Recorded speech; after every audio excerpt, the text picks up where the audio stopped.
May isang napakalaking lihim na itinatago si General Ye sa kanyang puso. Siya pa ang nagustuhan ang kasintahan ng kanyang matinding kaaway.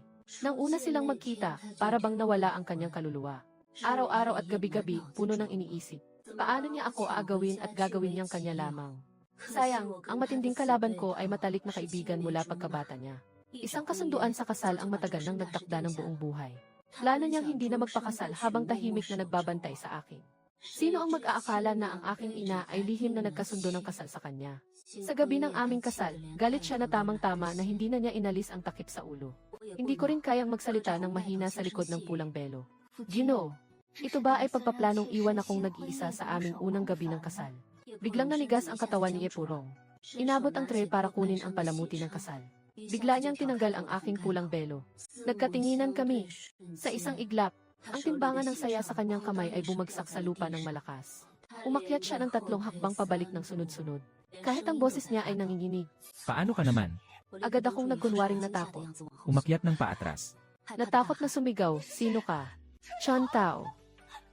Tawagin niya si Hikway agad.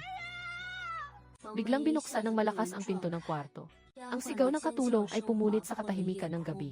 Biglang nagulo ang loob ng bahay. Nabigla rin ang mga bisita sa labas. Dali-daling dumating ang ginang ng punong lungsod mula sa kaharian. Nang makita nila akong nakaupo sa tabi ng kama na nakasuot ng kasuotan pangkasal at pinupunasan ang luha. Nang huminga siya ng malalim na malamig na hangin ay muntik nang mawalan ng malay. Tapos na. Paano hindi ako makikilala ng pamilya Hari bilang kanilang alipin? Ang dalagang kilala sa kabangyaman sa kabisera. Ang aking lola ay ang kasalukuyang matandang prinsesa ng kaharian. Noong una, nakita niya ako ng malayo sa pagtitipon ng mga bulaklak. Isang taong kasing ganda at kahanga-hanga nito. Walang makikita sa buong lungsod ng Beijing na katulad niya. Sino ang mag-aakala na ang isang taong galing sa mararangyang angkan ay? Akala mo ay napangasawa niya ang sarili niyang pamilya. Ganito kalokong bagay. Hindi pa narinig ng buong kaharian sa buong buhay nila. Miss Xia, nagpadala na ako ng tao sa mansyon ng Hao para maghatid ng liham. Mabilis kang makakatanggap ng balita. Talagang pinahirapan kita. Si Wang ay napabuntong hininga, habang hindi pa lumalala ang sitwasyon. Pagkatapos nito ay ayusin na natin agad. Ibabalik natin ang kasunduang ito. Bigla akong lumingon. Puno ng luha sa mga mata, ipagpalit ito. Harap-harapan sa harap ng maraming tao ay nagpakasal kami. Pumasok sa silid ng kasal. Isang pangungusap lang ba ang palitan ninyo? Gusto mo ba akong itulak sa kamatayan? Hindi pa tapos ang sinabi ko. Tumuloy na ang mga luha. Ay nako, mabait na bata, huwag kang umiyak. Empty response keys katumbas equals. Agad niya akong pinapalambing dahil ito ay isang napakalaking kawalang katarungan. Ngunit ganito na ang sitwasyon. Kailangan talagang makaisip ng paraan. Hindi pa alam ng mga bisita sa labas ang anumang nangyayari. Iniisip ko na mga kapamilya lang naman ang nasa loob ng bahay. Kung iiwanan ka ng walang paliwanag, hindi ko rin mapigilan ang aking sarili na makaramdam ng pagkakasala.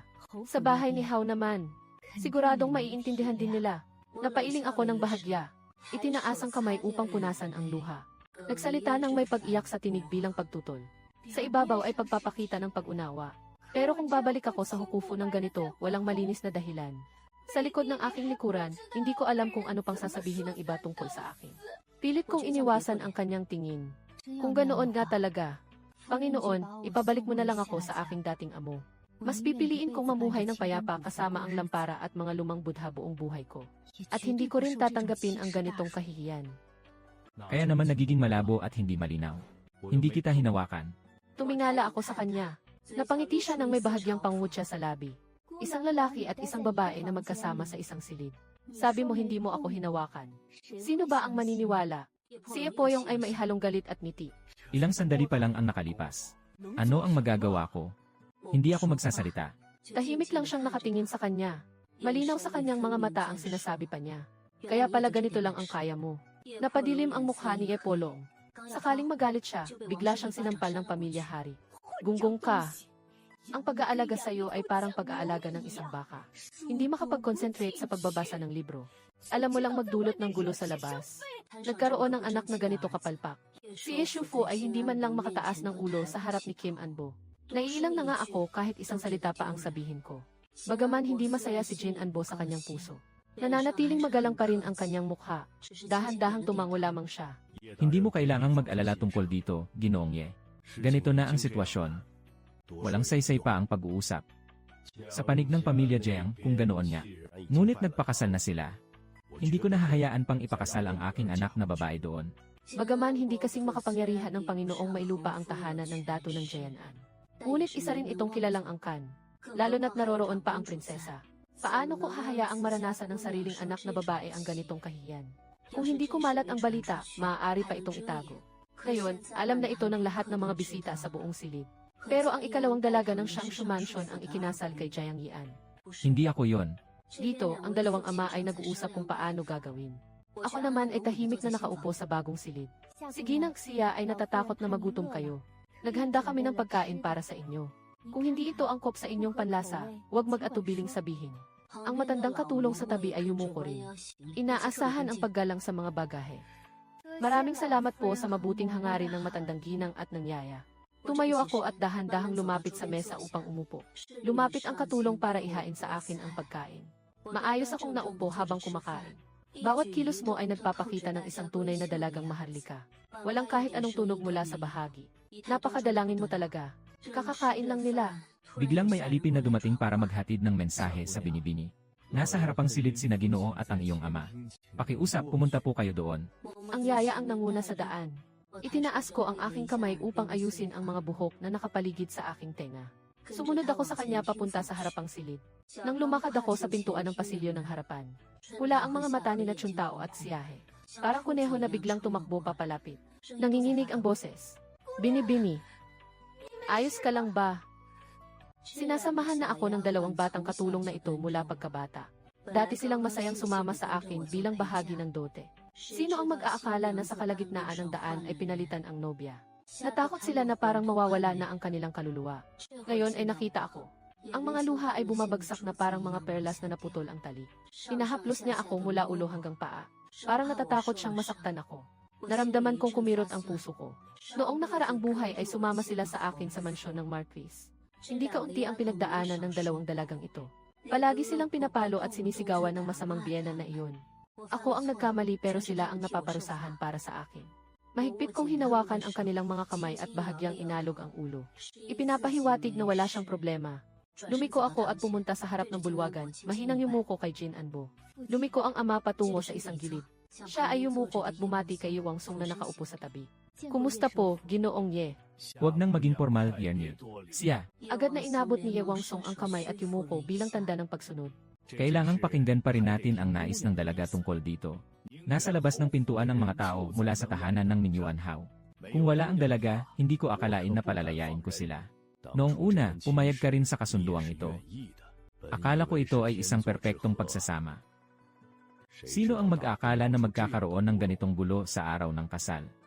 Malas talaga ang kapalaran. Ang pamilya ng Hu ay talagang marunong kumilos. Nagpapakumbaba pa at nagdadagdag ng mga regalo. Pero ang anak ng Panginoon ng lungsod, napasok na siya sa silid ng kasal kasama si Binibining Liner. Ang pangyayaring ito ay kumalat na sa buong lungsod. Hindi na ito mababago. Iniisip nila na malapit ang inyong samahan ng magkapatid. Gusto nilang pumasok ka bilang pangalawang asawa. Sa pangalan, ikaw pa rin ang misis ng tagapagmana. Ano sa tingin mo? Ang mga salitang ito ay nagpapalamig sa aking puso. Hindi ako makapaniwala na kayang maging ganito kapangit ang Ninyuan Haofu. Anong ugali? Anong klaseng asawa ng heir apparent yan? Nakakatawa talaga hanggang sa mapunit ang mga ngipin. Sa harap ng lahat ng tao, namumula ang aking mga mata. Dahan-dahang nanginginig ang mga pilikmata. Ngunit itinutuwid niya ang kanyang likod ng tuwid. Biglang lumuhod sa lupa. Ama, ayaw ng anak mong babae. Kumilos ang mga mata ni Ginoong Jin-an. Pahintulutan mo ang alipin na tulungan akong tumayo, Ama. Maganda ang kanilang pagsasama bilang magkasintahan. Bakit pa ako magpapasakit ng ulo sa iba? Dahil tinanggap na ako ni Ginoong Ye at nagpakasal kami. Kung babalik pa ako sa bahay ng hapon, kahit ang laway lang ay kayang akong lunurin. Kung maganda ang pakinggan, ito ay tinatawag na pangalawang asawa. Ngunit ang aking reputasyon ay matagal nang nasira. Ayokong maranasan ang ganitong pang-aapi. Hindi ko rin papayagang pagtawanan ang aking ama at ang pamilya siya. Ang pinuno ng pamilya Ye ay kilala sa kanyang katapatan at integridad.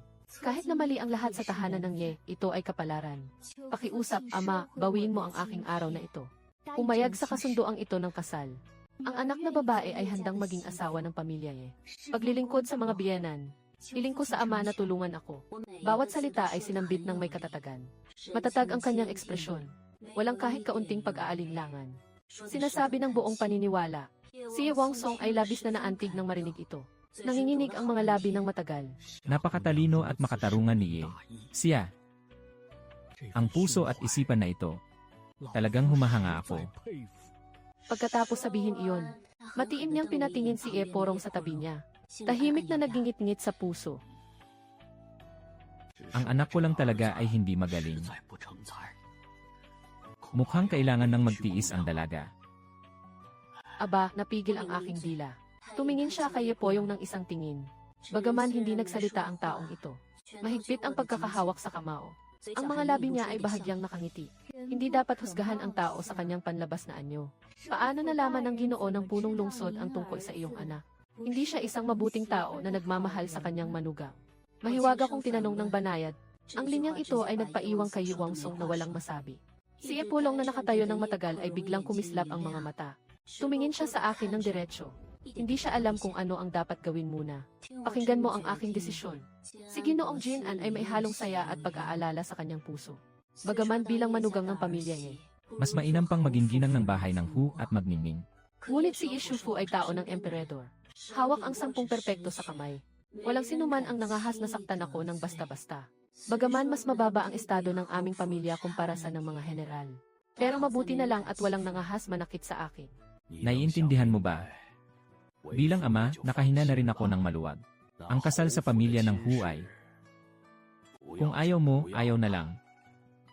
Sa ganitong paraan, mapapanatili pa rin ang dangal ng dalawang pamilya. Ngayon, pagod ka na rin ng husto. Bumalik ka muna sa kwarto at magpahinga. Bukas ng umaga, ipapadala ko ang mga tao para palitan ang bakal at ang dote. Kailangan pa nitong abalahin ang night guard office. Dahil dito, paulit-ulit na pumayag si Haring Yongsong. Personal niyang dinala si Jin Anbo hanggang sa pintuan ng bahay. Ang pinakamasayang tao ngayon ay si Gen Wang. Nakakuha siya ng isang napakabuting manugang na babae nang walang kahirap-hirap.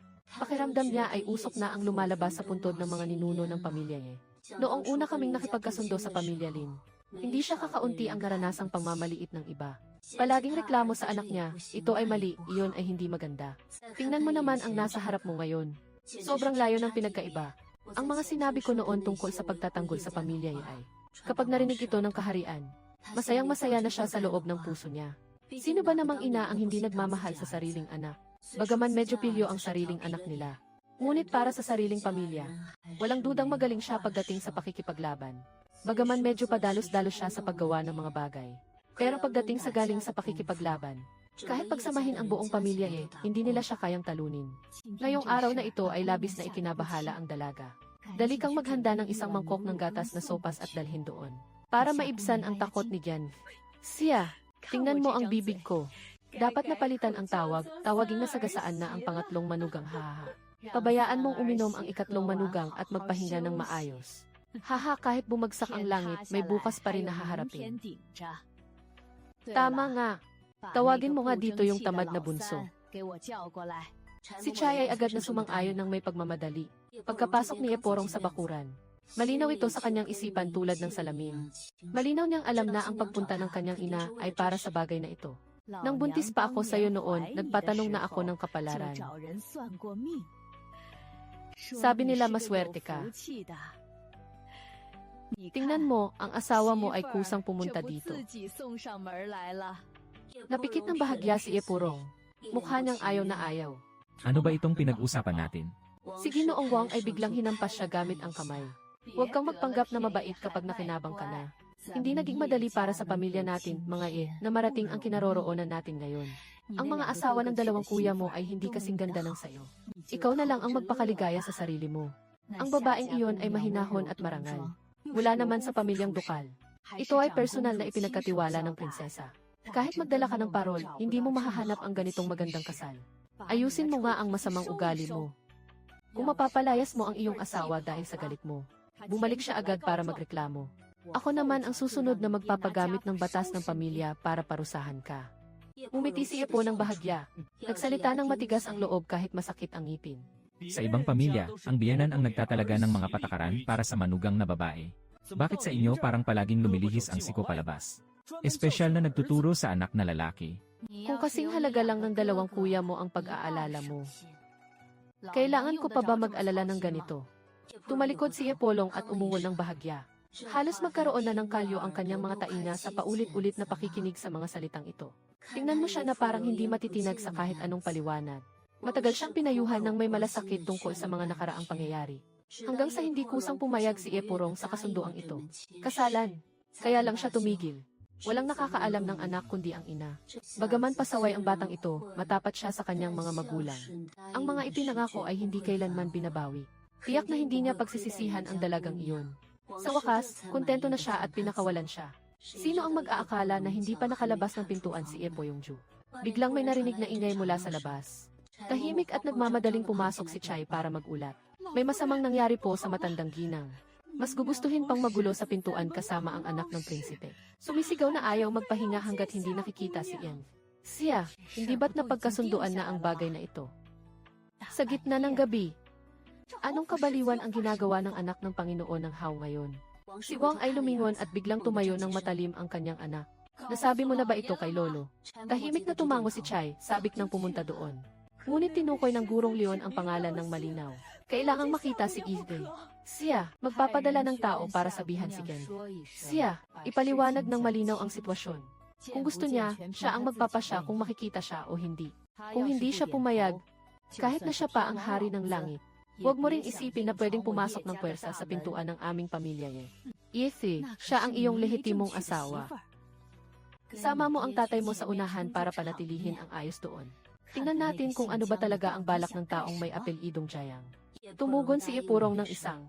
Mabilis na lumabas ng malalaking hakbang. Nang makarating siya sa harapang bakuran, mabilis ang kanyang mga paa. Kakita niya ang kanyang ama na dahan-dahang lumalabas. Nagkatinginan ang ama at anak nang hindi nagsasalita. Sabay silang naglakad patungo sa malaking pintuan. Nakita ko si Jayang Yian na nakasuot ng manipis na damit. Nakatayo sa labas ng pinto na maputla ang mukha. Gusto kong makita si Zien. Magulo at gulo ang buhok ni Jayang Yian. Sa tabi ko ay isang kabayo lamang. Ang damit ay gusot din. Parang talagang nanghihingi ng kasal siya sa hitsura niya. Hindi ba't? Tila may lihim na ugnayan ang binatang ito at ang dalagang iyon. Tahimik na pinag-iisipan niya Purong sa kanyang puso. Ang ekspresyon sa mukha ay pabago-bago. Ano ang balak mong gawin? Dahil napagkasunduan na ang kasal ng dalawang pamilya. Katatapos lang kayong magpakasal ng isang magandang babae sa bahay ng hari ng Marquis. Ilang oras lang ang lumipas, nagbago na ang isip. Sa gitna ng gabi, nag-aaway pa sa harap ng bahay. Ano ba ang itsura mo? Si Jayang Yian ay may malamig na mukha. Wala rin kahit kaunting init sa boses. Hindi ako pumayag sa pagpapalit ng kasal. Ginoo ng punong lungsod, tigilan mo na ang walang kwenta. Gusto ko lang marinig siya mismo ang magsabi. Halos mabiyak ang mga ngipin ni Epo sa pagkagat ng sisidlan. Biglang sumiklab ang galit sa kanyang ulo. Kakainis lang sana ako. May narinig akong mga yabag mula sa likuran. Paglingon niya, nakita niya akong dahan-dahang lumalapit. Nang makita ako ni Jayang Yian, ang mga matang walang buhay ay biglang kumislap. Ang kanyang mga mata at kilay ay may dalang isang hindi maipaliwanag na kumpiyansa. Sa kanyang puso, ako pa rin ang hangal na dalagang laging sumusunod sa kanya ng buong puso. Palaging inuuna siya sa lahat ng bagay. Buong puso at buong tingin ay siya lamang. Hindi siya kailanman magpapakasal sa iba. Si Jayang Yian ay puno ng kumpiyansa. Tumingin ka sa akin ng matindi, ako ang maghahatid sa iyo pauwi. Ang tono ay napakakilala. Kasama pa ang mataas na pagmamataas. Parang binibigyan niya ako ng napakalaking pabor. Bigla akong nanikip ang dibdib. Hindi umatras at direktang tumingin sa kanyang mga mata. Sa isang iglap, ang mga sakit na nangyari sa nakaraang buhay ay bumalik. Parang baha na biglang bumaha.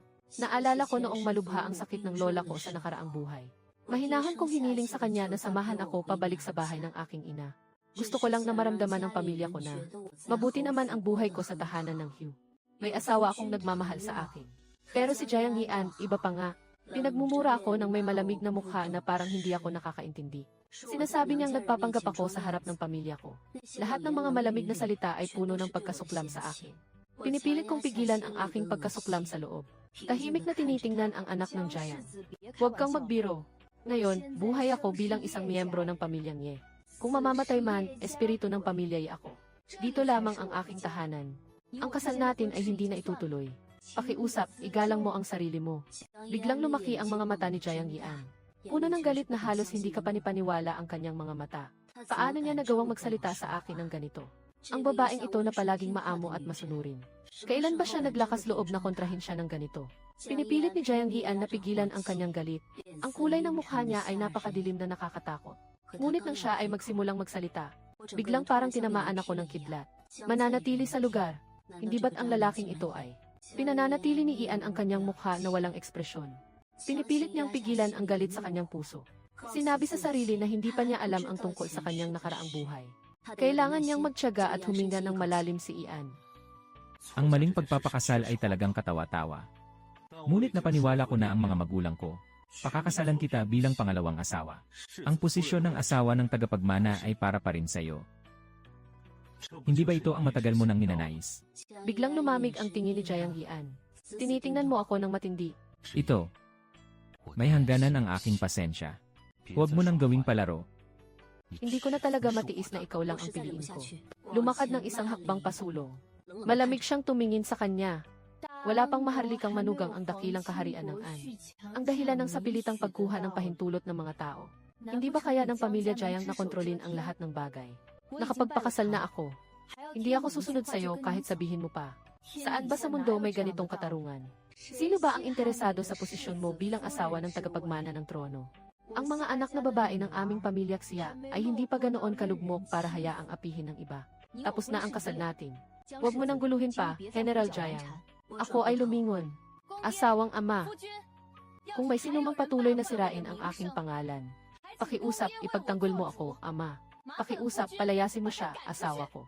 Pagkatapos kong sabihin iyon, agad akong umikot at bumalik sa bahay. Narinig ni Epurong ang tawag na Ginoo.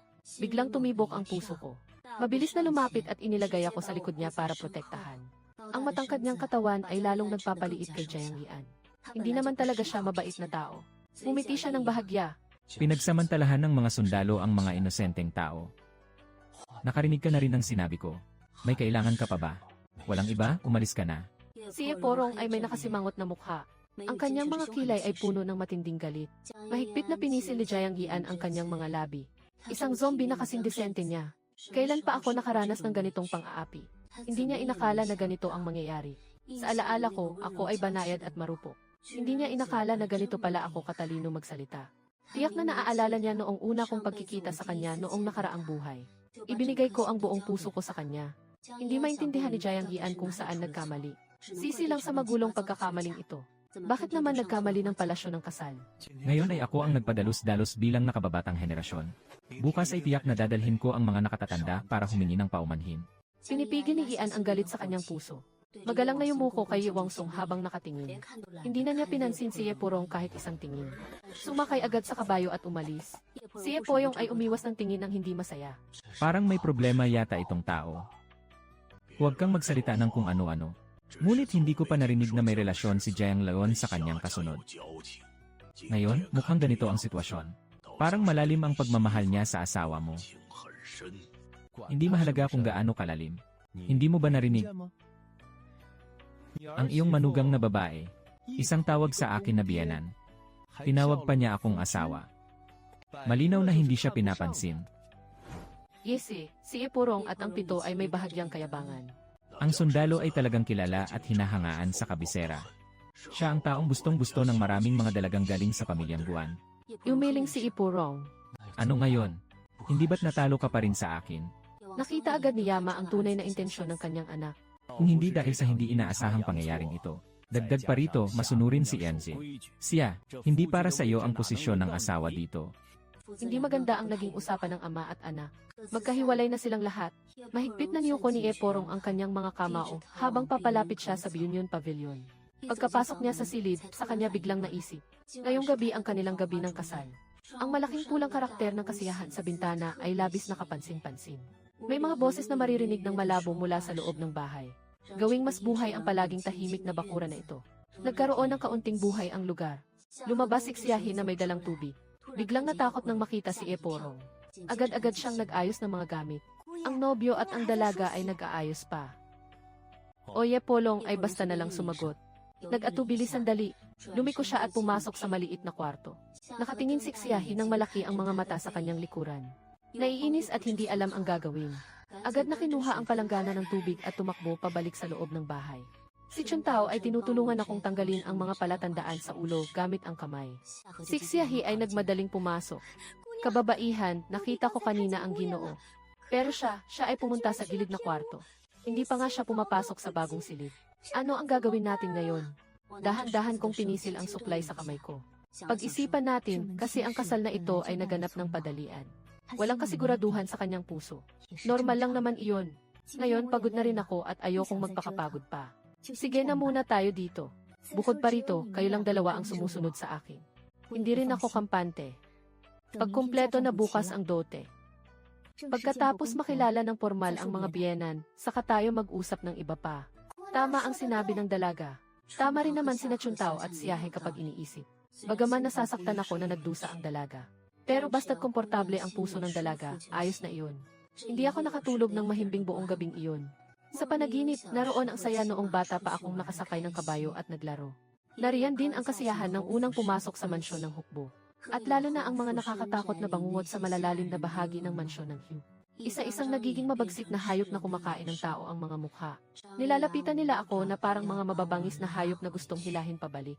Bigla akong nagising ng gulat. Pabilis ang tibok ng puso ko. May bahagyang liwanag na pumapasok mula sa bintana. Ang matingkad na pulang palaman sa ilalim ko ay nananatiling nakakasilaw. Dito ko lang madalas napapaluwag ang hininga. Narinig ni Chuntao na nagbabantay ang ingay. Mahinang tinanong ang dalaga sa labas ng pintuan. Gising ka na ba? Dahan-dahang umupo ako. Anong oras na ngayon? Pumasok si Chuntao para alagaan ang dalaga.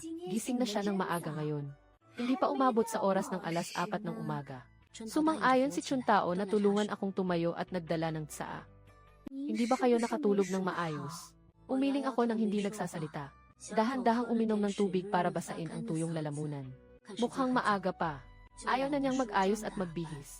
Diretsong lumabas ng pintuan ng kwarto. Tinitingnan ang sikat ng araw sa umaga na sumisilip sa pagitan ng mga ulap. Hindi ko na malayang napaluwag ang aking noo. Ang mga nangyari sa nakaraang buhay ay parang isang malaking panaginip. Totoo ngunit malayo. Nakatingin ako sa ulap ng walang malay. Nakita ko si Eporong na nakasuot ng kumpletong kasuotang pang-ensayo. Malakas na naglakad papalapit. Nakasuot siya ng maikling damit pang-ensayo. May mga patak ng pawis sa kanyang noo. Ang buong katawan niya ay matipuno at matatag. Matulis na kilay at mga matang tigre. Ang aura niya ay napakalakas. Hindi pa ako nakipag-ugnayan sa ganitong klase ng tao. Lumapit si Ipurong. Parang nagbago ang buong paligid na atmosfera. Hindi mo maiwasang mapansin siya. Tahimik kong binigkas sa puso ang isang dasal kay Buddha. Dahan-dahang tumingin pababa at tinawag ang sanyan. Tiningnan ako ni Eporong mula ulo hanggang paa. Muling tumingin pababa sa kanyang damit. Nag-isip muna bago lumapit. Lumiko siya at pumasok sa gilid na kwarto. Paglabas niya muli, nakaayos na siya ng isang pulang-pulang brokadong kasuotan. May itim na panali sa baywang. Magulo ang buhok na itinayo gamit ang isang jade na garapon. Dito siya lumapit ng buong tapang at taas noo. Hindi lang ako. Nanginig sa pagkabigla sina Chuntao at Xiahe. Dalawang batang babae ang namumula ang mga mukha habang tahimik na nag-uusap. Ang bagong bayaw natin ngayon. Ang ayos niya ay napakaganda pala. Hindi maikakaila. Si Ipurong ay talagang gwapo. Sa unang tingin, siya ay gwapo at kaakit-akit. Bagaman wala siyang kariktan ng isang eskolar. Ngunit may taglay na tapang ng isang lalaki. Napakaganda tingnan. Inilipat ko ang tingin mula sa mapagmalaking ito. Inilipat ang tingin mula sa bulaklak na peacock. Bumigay ako ng utos kay Xiahe. Pagkatapos ay umikot siya at pumasok sa kwarto para mag-ayos. Ang tingin ni Eporong ay patuloy na sumunod sa akin papasok ng bahay. Ang mga matang iyon ay napakalalim na parang walang katapusan. Hindi ko alam ang iniisip niya. Umupo si Eporong sa tabi ng mesa. Pakiramdam ko ay may kakaiba at hindi tama. Kahapon pa lang ay tinatawag siyang asawa ng napakatamis. Bakit ngayon tinawag na siyang Ginoong San na? Muling tumingin siya pababa sa kanyang magarang kasuotan. Saan ba ito hindi maganda? Nang matapos akong mag-ayos at lumabas. Kakababa lang ng almusal sa mesa. Kakaupo ko lang. Nakita ko si Eporong na kusang kumuha ng mangkok at mga kubyertos. Nagsimulang kumain ng malaki ang mga kagat. Bigla akong nastun. Namulat ng malaki ang mga mata sa pagkabigla. Marahil ay naramdaman niya ang aking titig. Walang pakialam siyang bahagyang nagtaas ng kilay. Wala akong ganoong daming patakaran dito. Kain ka lang kung paano mo gusto. Naupo lang ako ng ganito ng matigas sa tabi. Hindi pa niya galaw ang kanyang mga chopsticks. Pinipigil ang damdamin sa kanyang mukha. Hindi ako nagsalita hanggang sa inilapag niya ang kanyang mga kubyertos, Ginoong San. Ang pagkain ay inihanda ng maingat at detalyado. Tikman ng dahan-dahan. Ang mga niluto ay ginawa ng may puso at pagsisikap. Hindi ba masyado kang bastos sa ganito? Ngumiti si Ipurong. Mataas ang tingin sa akin nang may bahagyang pang-aakit. Walang silbi ang sinasabi mo sa akin. Isa akong simpleng tao. Hindi marunong magbasa. Kung ayaw mo sa paraan ng pagkain ko, mula ngayon, kakain tayo ng magkahiwalay. Si Ipulong ay kumuha ng panyo at pinunasan ang kanyang bibig. Para hindi ka mawalan ng gana sa pagkain habang nakatingin. Salamat po, Ginoong San. Bumaba ang aking ulo at pumayag na parang maamo at masunurin. Si Ipurong ay nagmukhang masungit at umalis na may pinaling na manggas. Tumingin si Chuntao kay Xiaye at tiningnan din niya ako. Tumingin sa mesa na puno ng magulong pagkain. Galit na. Mas lalo pang naawa sa kanilang binibini na nagdusa ng hindi makatarungan. Agad na lumapit ang dalawang tao. Huwag magalit, binibini. Ang pamilya Ye ay kilala naman bilang mga taong may pinag-aralan. Paano nakapalaki ng ganitong bastos na manugang? Walang hiya. Kung magpatuloy kang magsalita ng masama tungkol sa amo sa likuran niya. Sinampal ang sarili. Biglang namutla ang mukha ni Xiahixiya. Alam ko ang aking pagkakamali. Tinitigan siya ni Chen Tao ng matindi. Kakatapos lang niyang lumapit para panghinaan ako ng loob. Ang manugang ay isang general. Marahil sanay na siya sa pagiging maluwag sa araw-araw. Hindi kailangang mag-alala ang dalaga tungkol sa kanyang pagkakakilanlan dahil dito. Pagkatapos maging pamilyar, dahan-dahan mo na lang siyang hikayatin. Sapagkat kumakain naman tayo sa bahay. Hindi naman tayo nasa kampo ng sundalo. Dahan-dahang umunguya para malasahan ang tunay na lasa. Yumuko ako at hindi nagsalita. Hindi ko alam kung naintindihan niya. Pinayagan lang akong ilagay muli ang almusal. Kumain ng ilang kagat at lumabas na mula sa Bunyan Pavilion. Sino ang mag-aakala na paglabas ko lang ng gate ng bakuran? Nakita ko si Ipurong na nakatalikod sa akin habang naghihintay sa labas. Si Chuntao at si Xiahe ay natigilan ng diretsyo. Hindi ko talaga inaasahan. Akala ko noon ay nasaktan ko na siya sa mga sinabi ko kanina. Tumingin si Ipurong sa akin ng isang beses. Tara na. Naghihintay ang mga magulang mo. Tumulak na siya ng maaga at nagbigay daan. Lumapit ng tahimik sa tabi ni Chentang sa ilog. Ang bayaw ay nakatingin sa dibdib. Napakadetalye ng isip. Nag-aalala pa ako na mag-isa kang pupunta. Masisiraan ng loob ang mga tao. Hindi mo naman sinabi iyon kanina. Hindi ba ako nag-aalala para sa dalaga? Tumingin ako sa kanila ng bahagya. Agad na tumahimik sina Chuntao at Xiahe. Hindi naman kalayo ang daan papunta sa harapang bulwagan. Pero mabagal ang lakad ko. Naglakad din kami ng medyo matagal. Hindi ko inasahan na si Ipurong ay magiging matiisin. Sabay niya akong nilakad buong daan. Hindi ito katulad ng sinasabi ng kanyang ama na siya ay isang salot sa mundo. Pagpasok pa lang sa harapang silid, naupo na ang mga biyenan sa kanilang tamang lugar. Nakahiga naman sa magkabilang gilid ang kanyang dalawang kuya. Ang panganay na si Isyan at ang kanyang misis ay nag-aayos ng dekorasyon. Si Kingsi at ang pangalawang asawa na si Pishay. At ang bunsong anak na babae ng pamilya Ye, si Annie. Ngayong taon ay 14 na taong gulang siya. Ang panganay na asawa ay may isang anak na lalaki at isang anak na babae. Lahat sila ay nag-aaral na. Ang pangalawang asawa na si Pei ay kakapanganak lang ng isang babae kamakailan. Nasa loob pa rin ng kuta. Ang kalagayan ng populasyon ng pamilya Ye. Nalaman ko na ito kagabi pa. Hindi ako nagulat na makita ito ngayon. Sa halip, ang buong pamilya ng mga Ye ang mas interesado. Sa akin na siyang ikatlong manugang na pumasok sa kalagitnaan. Sobrang curious na hindi na matiis. Lahat ng tingin ay nakatuon sa akin. Huwag muna isipin ang iba. Nang una akong makita ni Ye Aning, direktang namangha at pinalaki ang mga mata. Nakatayo ako kasama si Ipurong. Kung titingnan lang ang itsura, maituturing silang magandang pares ng lalaki at babae. Ngunit alam ng lahat sa pamilya niya. Si Ipo ay tila hindi mapakali sa paligid ni Han Buling.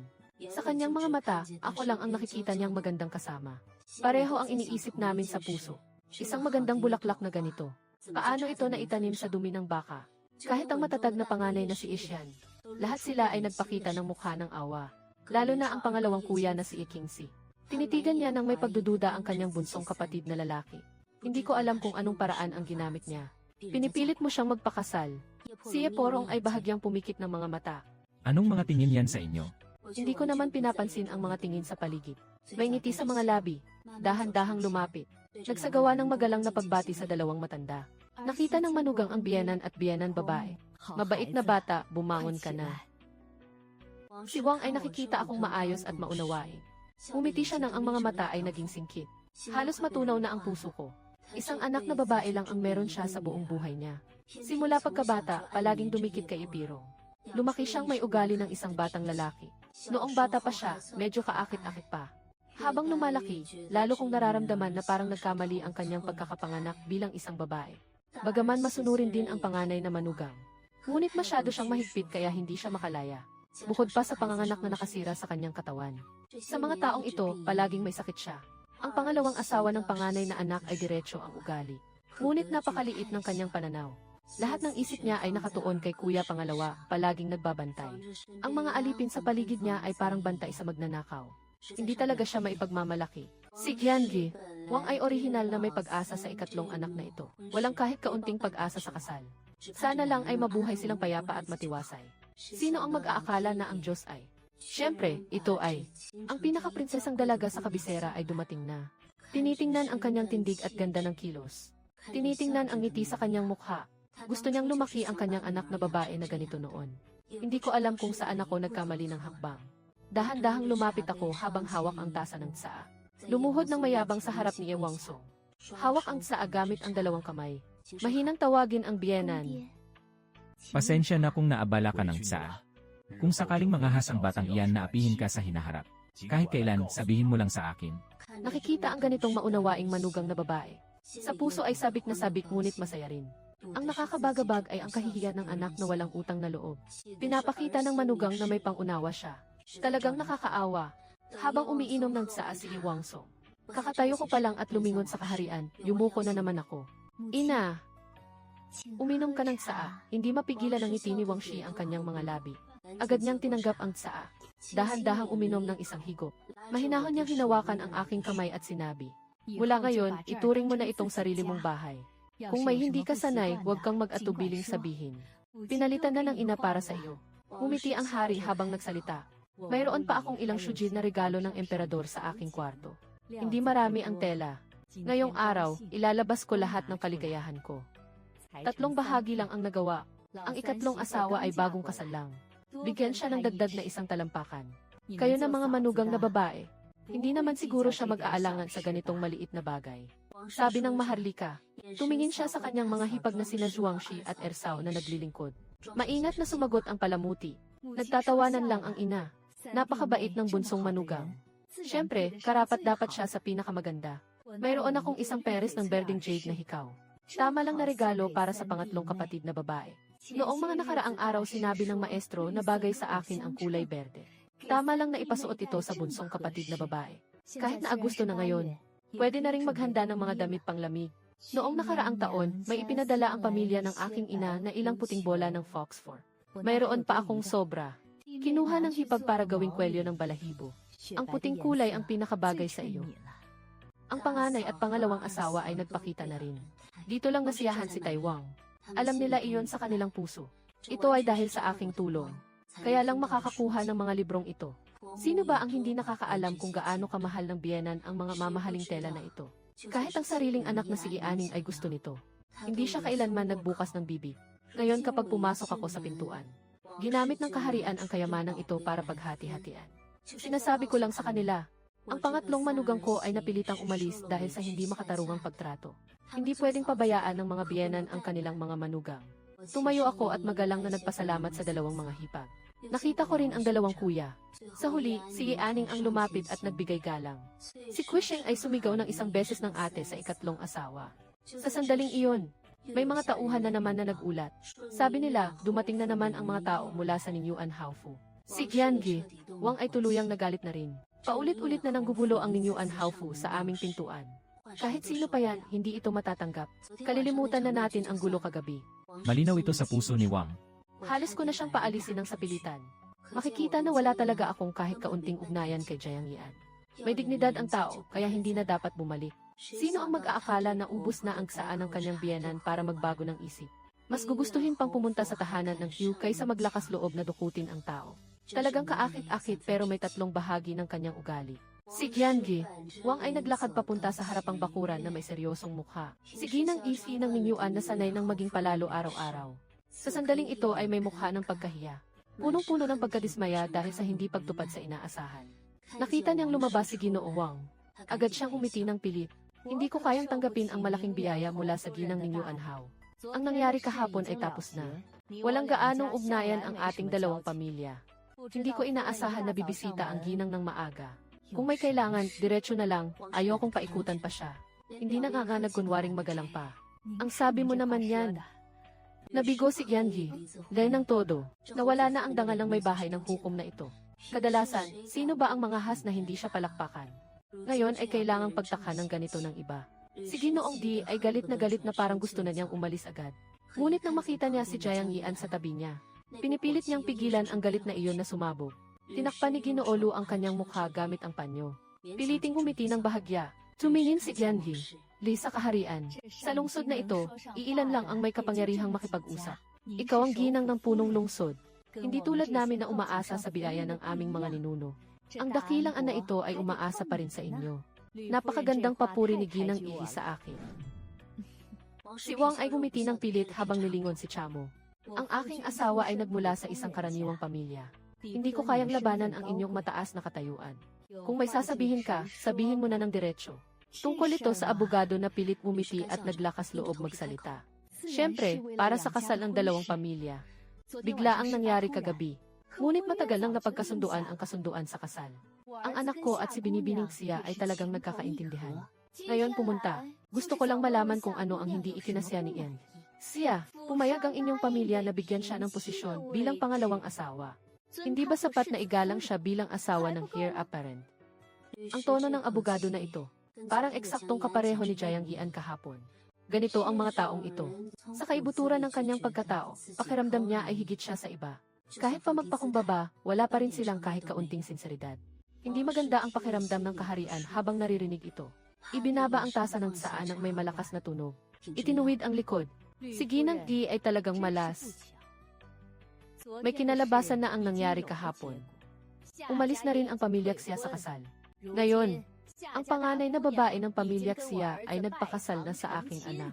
Kagabi ay nagkaroon na rin sila ng unang gabi ng pagsasama.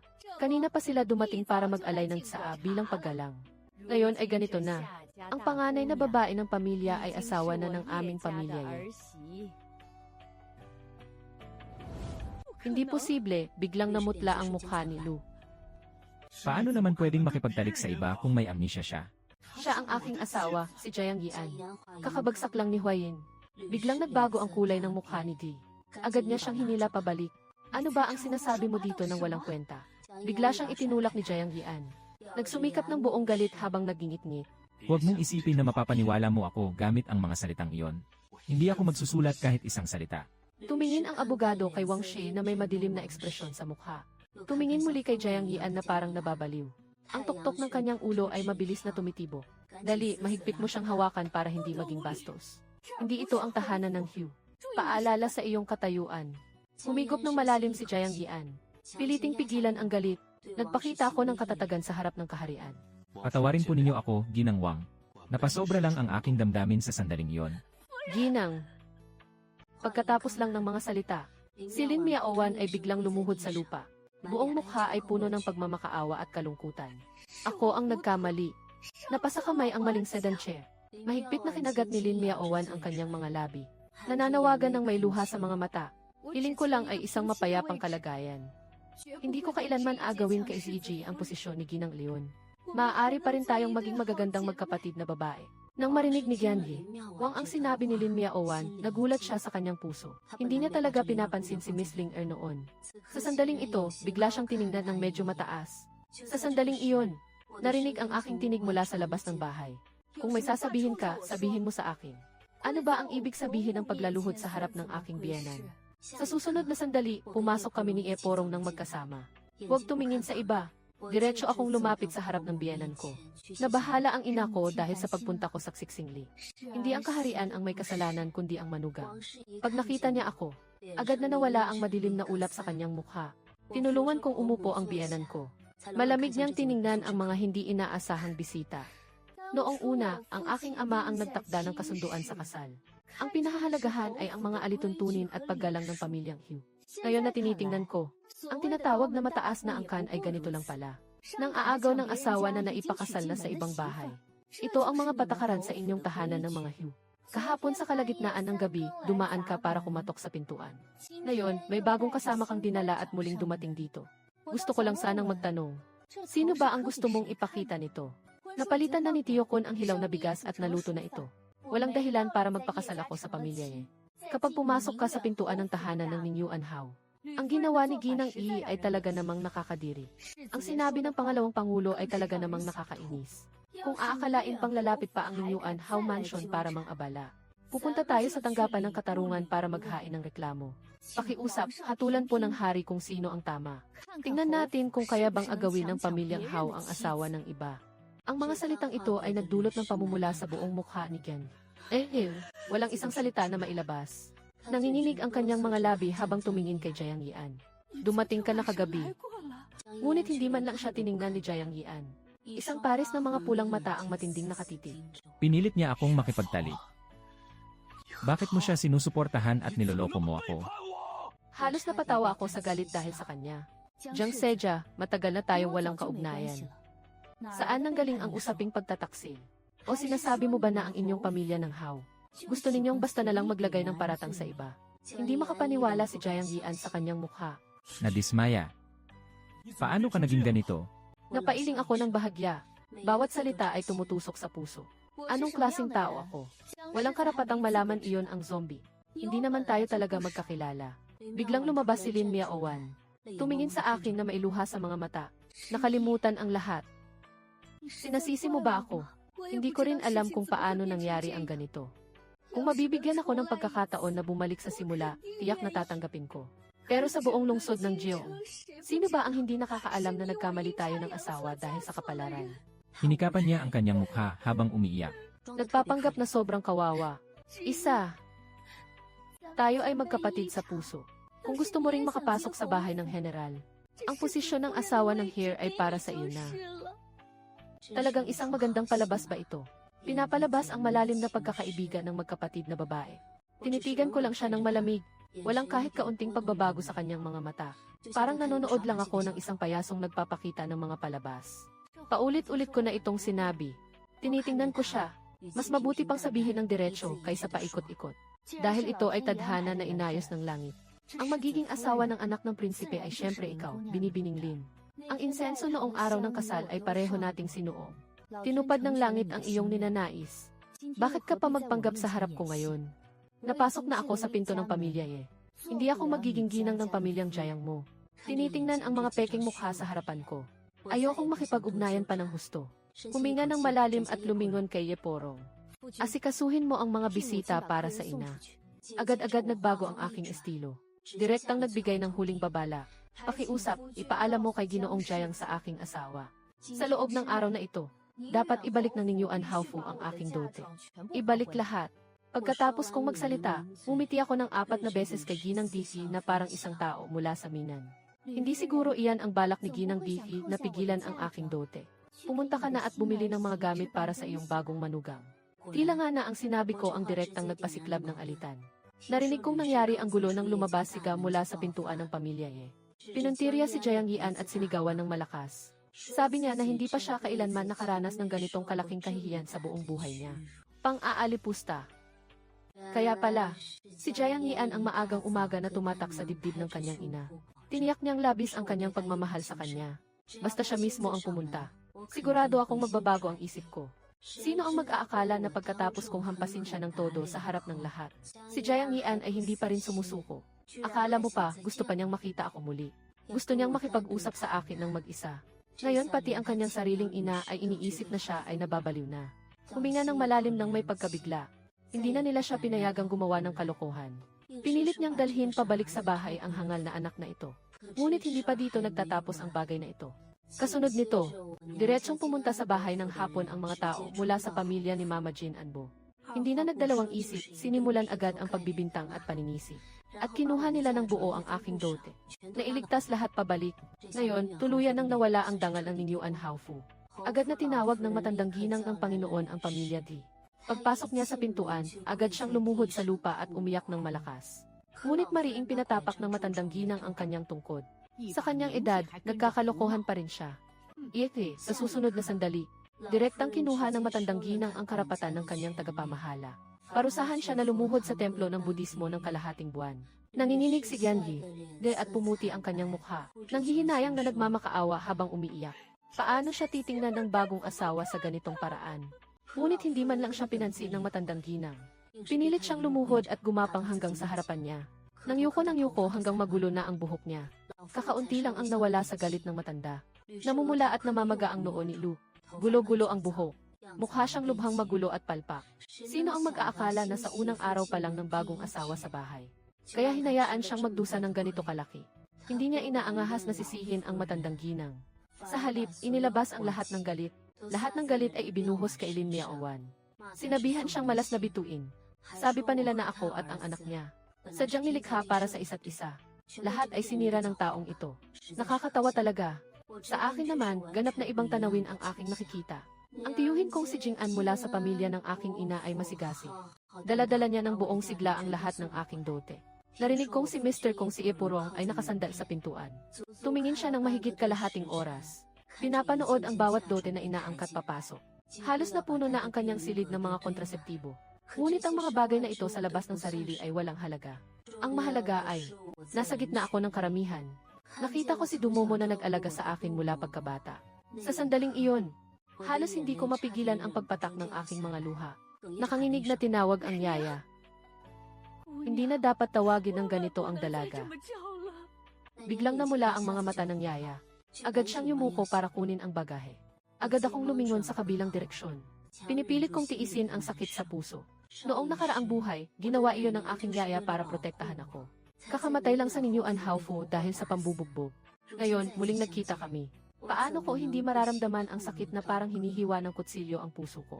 Hindi alam ng yaya ang mga alon ng damdamin sa aking puso. Dahan-dahan lang siyang nagtanong sa akin. Mabuti ba ang pamilya iya sa iyo? Nahihirapan ba ang dalaga?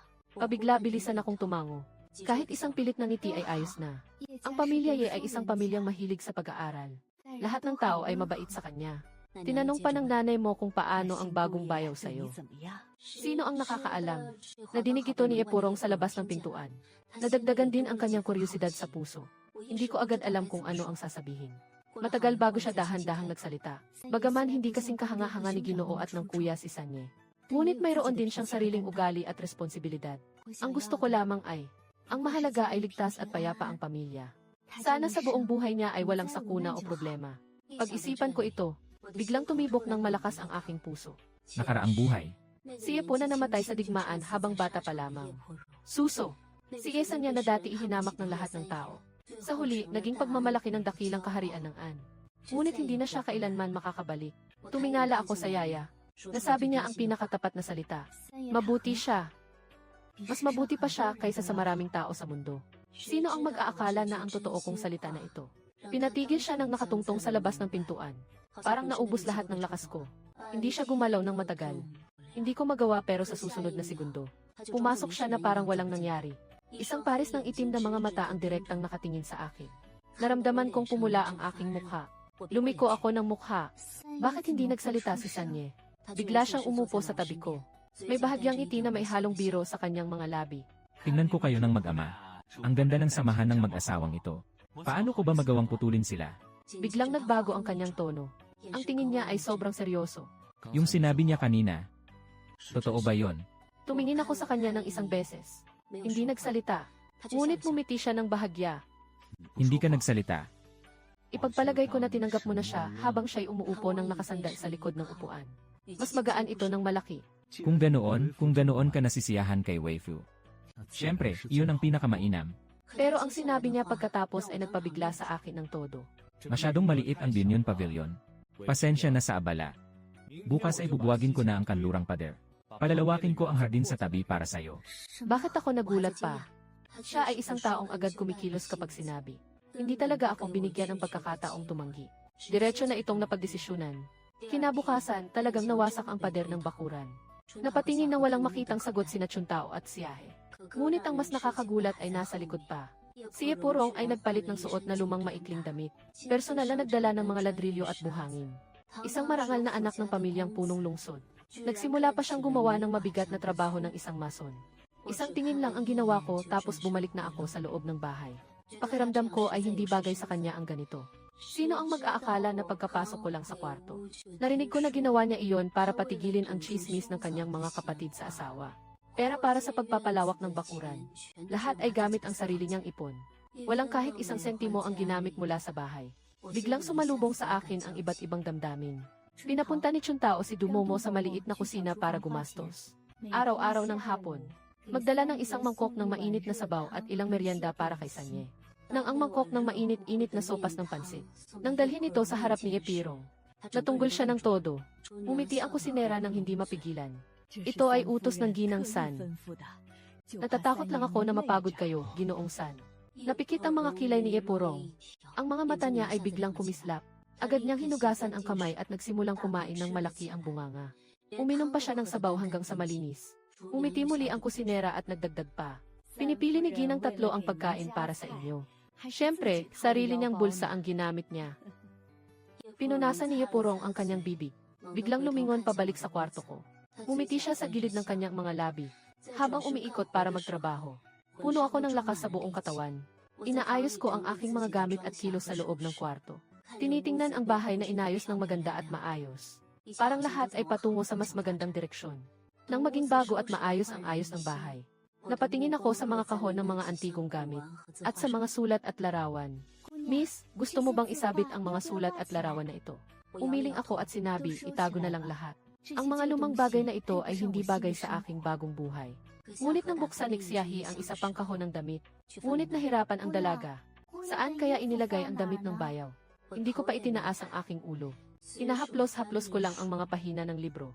Maglaan ng isang lugar. Pagkatapos ay nagpasya ako sa aking puso. Bukas ay hihingin ko ang tagapamahala na pumunta dito. Kailangang maglagay ng isang mesa sa silid na ito. Kailangan kong magkaroon ng isang lugar na akin lamang. Sino ang mag-aakala na hindi pa dumarating ang mesa ng pagsusulat? Ang ina ni Kong mula sa kaharian ay personal na dumating kasama ang mga tao. 8 mga katulong at ang matandang babae ay nakatayo ng maayos sa isang linya. Pinalayaan akong pumili ng kahit sino. Pinakiusapan ko ang biyenan na tulungan akong pumili ng 4 na tao. Hindi rin siya nagtagal. Narinig ko na pagkatapos kong dalhan si Eporong ng sopas. Mas lalo siyang natuwa sa kanyang ngiti. Nang aalis na siya, tahimik niyang pinapadala ang isang buong kahon ng mga alahas na suklay. Ang biglaang pagmamahal na ito. Naramdaman kong sobra ang aking pagpapahalaga. Una kong nais ibahagi ang kaligayahang ito kay Epurong. Pero pagdating ng hapunan, hindi pa rin siya umuwi. Nagpadala ako ng tao para magtanong. Bigla kong naalala. Matagal na niyang sinabi na maghihiwalay kami sa pagkain. Kailangan pa ba nating hintayin ang bayaw? Pinisil ko ang aking mga labi. Ibaba ang mga mata. May bahagyang lamig na dumaan sa puso ko, kaya hindi na ako naghintay. Sa nakaraang buhay ko, sobra na akong nagtiis. Sa buhay na ito, ayaw ko nang magtiis kahit isang araw. Kakatapos lang kumain ng hapunan. Ang mga katulong sa hardin ang lumapit para maghatid ng mensahe. Napagod ng husto si Sanyi ngayong araw. Nakatulog na siya sa silid ng mga halamang gamot. Nang marinig ko iyon, sa halip tahimik akong huminga ng maluwag. Kinabukasan ng umaga, bihira akong natulog ng lampas sa oras. Gising agad at bumangon para mag-ayos at bumati sa biyenan. Sino ang mag-aakala na paglabas ko lang ng pintuan? Nangyari na nagtagpo kami ni Epuro ng harapan. Tiningnan niya akong maayos ang pagkakasuot. Nagulat ka, saan ka pupunta? Siyempre, pupunta ako para batiin ang ina. Huwag mo nang istorbohin ang ina. Baka hindi pa siya nagigising sa oras na ito. Uy, ano? Tinitigan niya ako na para bang hindi ako makapaniwala. Sabi pa nila walang mga palabas sa aming pamilya. Mga alituntunin sa bahay ng ba. Kung hindi tinawag ng ina, hindi mo kailangang bumati. Ganon din ang ginagawa ng panganay at pangalawang asawa. Kung wala kang ginagawa, kaya niyang ayusin ang sarili niyang tindahan. Tingnan mo, hindi pa rin ako naniniwala. Napabuntong hininga siya ng walang magawa. Sige na nga. Pumunta ka na lang mismo at tingnan mo para malaman mo. Dahan-dahan akong lumapit sa pangunahing bakuran ng may pag-aalinlangan. Ang tanawin sa harap ko ay nagpatigil sa akin ng bigla. Tila bagong gising pa lang si Hongmu. Wala ring bakas ng ate sa bakuran. Anino ng pangalawang asawa. Nakita niya na dumating ako. Agad siyang umiti at kumaway. Bakit ang aga mo pa? Halika rito at kumain tayo ng agahan ng magkasama. Mula ngayon, pamilya na tayo. Huwag kang mag-alinlangan. Sa aming pamilya, hindi kami mahigpit sa mga komplikadong kaugalian. Hindi mo kailangang araw-araw magpaalam. Para hindi ka mapagod. Mas mabuti pa na kayo ni Xiaosan ay magkasundo kaysa sa anumang bagay. Tungkol naman sa bata, kaya lalo pang hindi mo kailangang magmadali. Bata ka pa. Walang problema kung 2 taon pa bago magkaanak. Kapag maganda ang samahan ng mag-asawa, Kapag dumating ang anak, doon lang talaga dumarating ang biyaya. Sa ilang maikling pangusap na ito. Ngunit sa aking puso ay nagdulot ito ng malaking alon. Naging parang naligaw ako ng isip sandali. Naalala ko noong nakaraang buhay ko. Araw-araw akong tinatawag ng abogado para pagsabihan. Kahit tumanggi ako, hindi pa rin ako makalabas sa mga patakaran ng pamilya Howe. Palagi nila akong pinipilit na magkaanak para sa pamilya ng Hugh. Gusto niyang pagsikapan kong mapasaya ang aking asawa. Gusto niyang tulungan ko siyang panatilihin ang posisyon ng tagapagmana. Kailan ba nagkaroon ng kahit kaunti? Nalulungkot ako pero ngayon. Alam ng tiyahin ko na hindi pa kami nagkakasama ni Epurong. Hindi man lang siya nagalit o nagsisi kahit kaunti. Sa halip, mahinahon niya akong pinakalma. Napakatalino at maunawain na biyenan. Bulag ba ako noong nakaraang buhay ko? Akala niya ay hindi maganda ang kasunduang ito. Sa sandaling iyon, nakita ng biyenan kong nakayuko ako at hindi nagsasalita. Bigla akong nataranta. Nakita niyang namumula ang aking mga mata. Dali-daling nagtanong kung ano ang nangyayari. Ako ang nagsalita ng mali. Si ikatlo pa rin ang pinagkaitan mo ng respeto, kaya pinipigil ko ang aking luha. Tumingala at pilit na ngumiti. Ang manugang ay sobrang saya. Nakakatuwang mapasama sa pamilya ng mga ye. Makakasama ko ang isang biyenang babae na kasing bait ninyo. Kahit para sa mga biyenan ko man lang. Handa rin akong mabuhay ng maayos kasama si Epo. Nang marinig ito ng biyenan kong babae, madalas akong huminga ng maluwag. Ano ba itong nararamdaman ko? Huwag ka nang umiyak. Ang ganda kapag ngumiti. Ang mga salitang iyon ay nagpainit ng aking mukha. Buti na lang at ito ay almusal na naihain na. Ngunit ang pagkain sa mesa ay muling nagpaiwan sa akin ng pagkabigla. Hindi ito anumang mamahaling pagkain. 3 o 4 na maliit na ulam lang ang may kasamang isang mangkok ng malinaw na lugaw. Walang pinagkaiba sa pagkain ng karaniwang tao. Sanay na akong kumain ng mga simpleng pagkain. Kung hindi ka sanay, pinaayos ko na lang sa kusina ng iba. Ay, dali-dali akong umiti at umiling. Salamat sa inang pag-unawa na sanay ako sa pagkain. Nang nasa silid pang relihiyon ng pamilya Howe kami, kain na ako ng malamig na kanin at malamig na ulam. Sanay na akong ganito. Sino ang mag-aakala na pinapadala ng biyenan ang isang basket ng mainit na siopaw? At masiglang sinabi pa na kapag may oras na sa loob ng ilang araw, ako mismo ang gagawa para matikman ninyo. Pagkatapos kumain ng almusal, pinag-usapan namin ng aking ina ang tungkol sa pagbalik sa bahay. Dumating ang hipag na may dalang 2 bata. Si Dalang Yi Hongshon ay 8 taong gulang. Ang pangalawang anak na babae na si Izuyu ay 6 na taong gulang. Tuwang-tuwa ang 2 bata habang nakatingin sa akin. Maingat na lumapit at magbigay galang. Araw-araw pumapalakpak, ang batang ito ay talagang maunawain. Mukhang cute rin siya. Nang marinig ito ng hipag, umiti siya ng may kasiyahan sa mukha. Ngunit hindi rin siya nagtagal doon. Mabilis na nagpaalam at dinala ang mga bata papunta sa paaralan. Ngayon ko lang nalaman, ang disiplina sa pamilya Ye ay talagang mahigpit. Ang panganay na si Ye ang gumanap. Pagkatapos maging opisyal sa inspeksyon, maliwanag ang kanyang kinabukasan. Kahit na hindi nakuha ng pangalawang kuya ang pinakamataas na marka sa pagsusulit. Ngunit nakuha rin niya ang pangalawang pinakamataas na marka sa pagsusulit. Ngayon ay isa na siyang opisyal sa kagawaran ng edukasyon. Pinag-aralan ng mabuti ni Ginoong Ye ang kanyang 2 anak na lalaki. Ngunit sa asawa kong si Eporong, iba ang nangyari. Lubos na nagbago ang anyo. Hindi niya pinili ang maliwanag na landas na inihanda ng kanyang mga magulang at kapatid.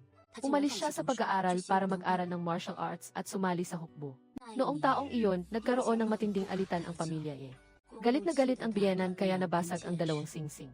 Sa huli, hindi niya napilitang bumalik. Ang relasyon ng ama at anak ay lalo pang lumala ng husto. Sa huli, ang biyenan ang siyang namamagitan. Ang biyenan ay bahagyang pumayag. Pero hindi rin naman siya ganap na walang kwenta pagkatapos niyang mag-aral ng martial arts. Lahat ng mga guro niyang nagturo sa kanya ay pumupuri sa kanyang galing. Pero ang bunso ay isang matigas ang ulo na asno talaga. Hindi niya pinapansin ang magandang kinabukasan sa kagawaran ng militar. Ayaw niyang pumasok sa bagong kampo ng mga sundalo. Isang batang walang kahit kaunting nagawang kabutihan. Ayon pa, gusto pang mag-ensayo para sa hari. Paano hindi magagalit ang iyong biyenan? Mahigit na itong kalahating taon nang nagkakagulo. Ang biyenan ay umaasang siya ay magtatayo ng sariling pamilya at magtatag ng kabuhayan. Siya naman ay sunod-sunod na sumira sa 3 kasunduan sa kasal. Sinasabi ko lang tungkol sa kasal ng kapitbahay. Kahit si biyenan ang pumayag na ipadala siya sa patrol camp, sang-ayon lang siya pagkatapos ng kaunting pag-aalinlangan. Kung malalaman ng batang iyon na ikaw ang kanyang pakakasalan, paano ko pa kaya gugustuhin sirain ito? Nang marinig ko iyon, bigla akong namula ang mukha. Lumabas mula sa bakuran ng biyenan. Kilala ko na ang matagal nang nawalang kalayaan. Sa wakas ay nakatakas na ako sa gulo ng Ninyuan Howe Mansion. Kahit ang mga hakbang sa paglalakad ay naging mas magaan kaysa dati. Sa isang kisap mata, dumating na ang araw ng pagbabalik sa bahay ng asawa. Si Eporong ay bihirang hubarin ang kanyang kasuotan sa pagsasanay. Maagang maaga pa lang ay nakatayo na siya sa bakuran upang suriin si Lidan. Pati na rin ay nagdagdag siya ng ilang mga regalo para sa sarili niya. Dahan-dahang pumasok siya sa loob ng bahay. Kwentuhan mo ako tungkol sa kalagayan ng pamilya mo. Para hindi ako magkamali ng tao pagdating ng panahon. Mayroon akong isang 11 taong gulang na kapatid na lalaki. Simula nang maaksidente at mawala ng pandinig ang ina noong bata pa ako, bihira na siyang lumabas ng bahay. Ngayon ang bahay ay pinamamahalaan ng aming biyenan. Buti na lang at may isang taong naroon pa. Ang aming lola na prinsesa ay madalas na nagtatanggol sa aming magkakapatid. Walang sinuman sa palasyo ang nangahas manakit sa amin. Si Epurong ay nakikinig ng lubos na seryoso. Pati regalo ay inihanda para sa aking kapatid. Nakikita ko kung gaano siya kaseryoso. Bigla kong naalala noong bumalik kami sa bahay ng asawa sa nakaraang buhay. Si Jayang Yanan ay tuluyang nakalimot sa bagay na ito.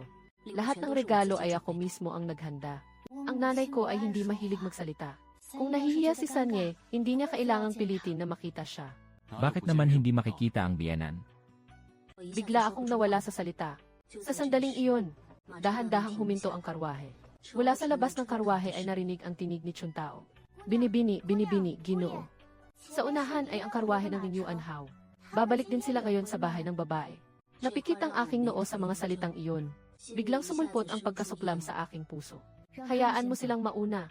Ayoko sanang sirain ang magandang araw na ito. Kahit kailan ay magkikita rin tayo. Walang saysay ang pansamantalang pagtatalo. Hindi inaasahan na nang lumapit ang karwahe ng Ninyuan Haofu. Biglang hinila ang kurtina ng karwahe. Ang lumitaw ay ang mukha ni Jayang Yan. Ang kanyang mga mata ay puno ng pag-aalala. Parang hinahanap niya ako. Ngunit wala akong ginagawa rito. Puno na naman ng pagkadismaya ang kanyang mga mata.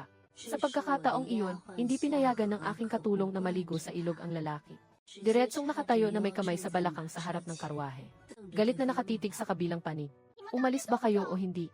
Kung ayaw ninyong umalis, lumayo kayo at huwag humarang. Naghihintay pa ang ama ni Ginoong Persimmon. Tiyak sa kaligtasan ng transaksyon, bigla niyang sinuntok ang kanyang kamay. Hindi matiis na ibinaba ang kurtina ng karwahe. Malamig na binigkas ang dalawang salitang tara na. Pagkalayo ng kanilang karwahe, pinapadali ko lang ang karwahe na magpatuloy sa paglalakbay. Sa wakas, nakarating ako, Tito Jin-an. May mga taong naghihintay na sa harap ng pintuan ng mansyon. Agad kong nakita, ang maliit na aninong nakatayo sa mga tipto at nagmamasid. Iyon ang kapatid kong si Xia Qinghe. 10 taong gulang pa lang siya at maliit ang tangkad. Siyempre, suot niya ang isang napakatingkad na pulang kasuotan. Pulang-pulang na balabal. Yung itsurang parang maliit na matanda niya ay hindi ko mapigilang pagtawanan.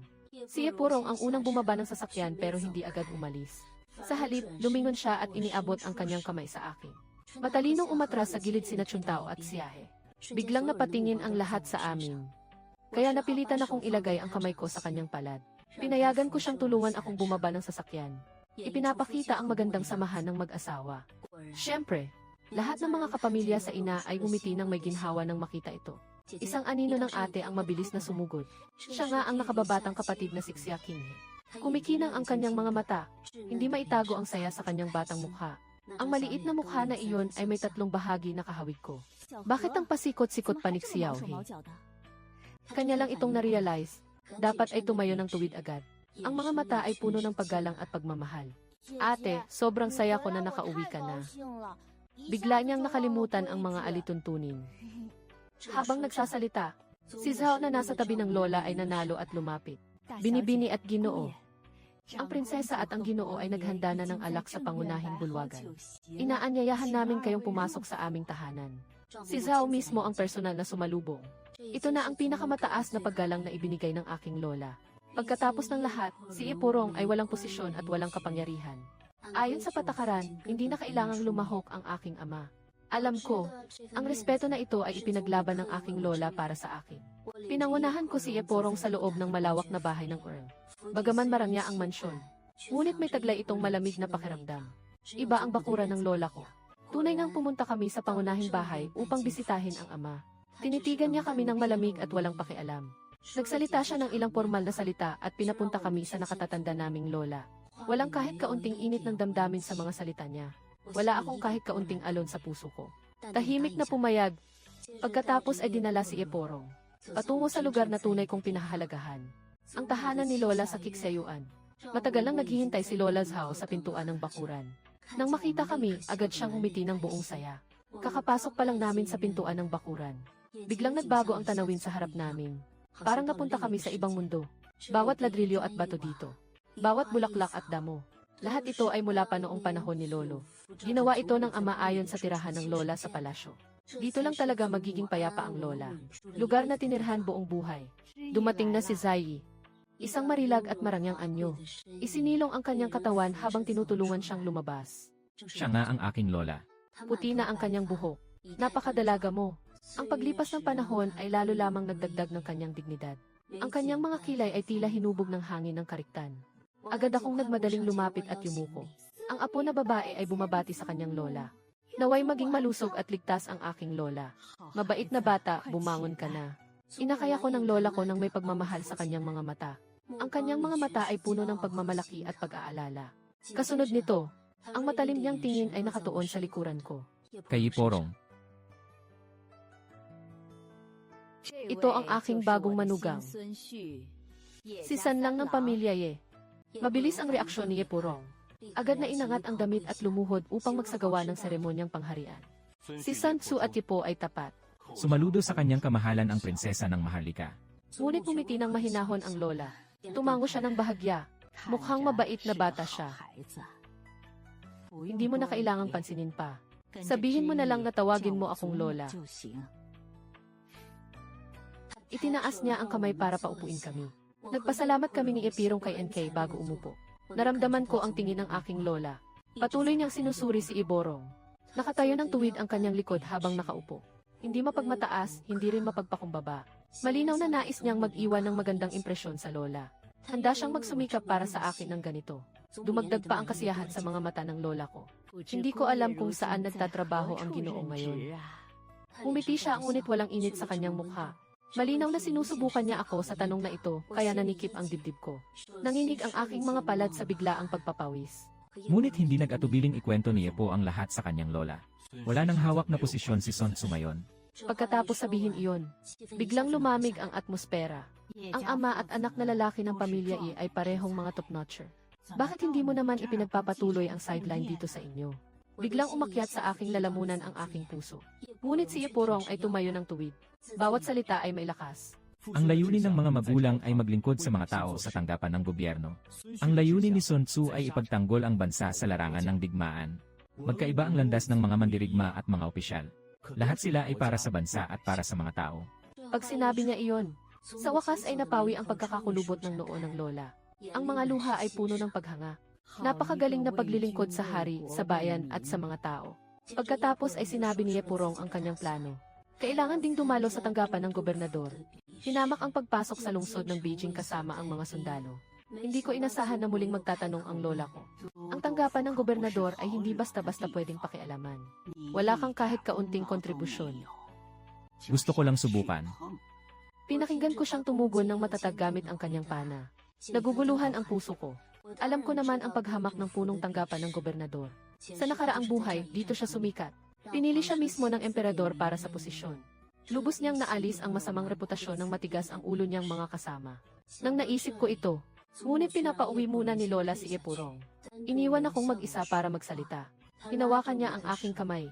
Sa kanyang mga mata ay puno ng awa. Hindi nakapasok sa mataas na pinto ng maharlikang tahanan. Pinagdududahan mo ba kung nararamdaman mong inaapi ka?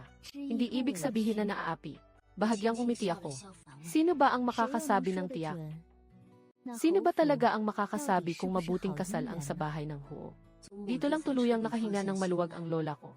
Sinabi niya sa akin, ang pamilya Ye ay may matuwid na pamumuhay. Hindi nila ako papayagang magdusa. Ngunit iba naman ang sitwasyon sa mataas na angkang ng mga mararangal na pamilya.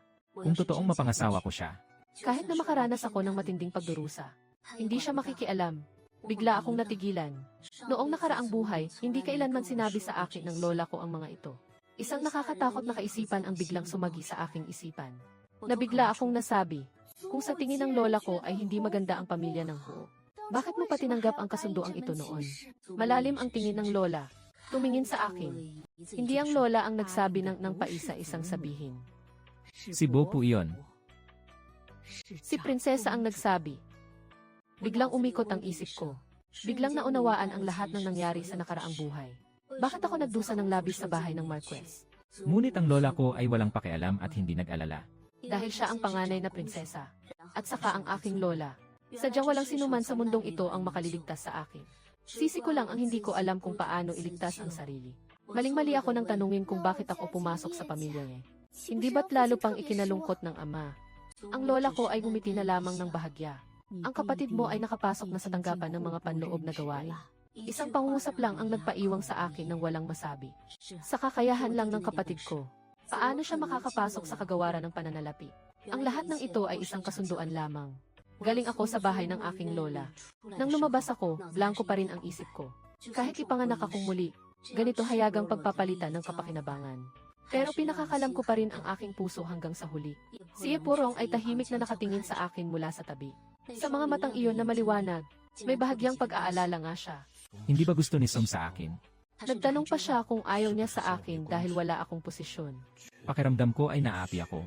Tinitingnan ko siya na halatang kinakabahan. Bigla akong natawa ng bahagya. Naalala ko lang ang ilang mga nangyari noon. Pinanatag ko ang aking damdamin. Nagpa siya akong dalhin siya para makita ang ina. Ang bakuran ng ina ay nasa isang liblib na lugar. Simula nang hindi na niya marinig gamit ang kanyang mga tainga. Nagbago ng malaki ang kanyang ugali. Ayaw niyang makita ng ibang tao. Akala ko nga hindi siya lalabas kahit sa araw ng kasal ko. Ngunit ngayong araw, bukas na bukas ang pintuan ng bakuran. Ang ina ay tinutulungan ng yaya.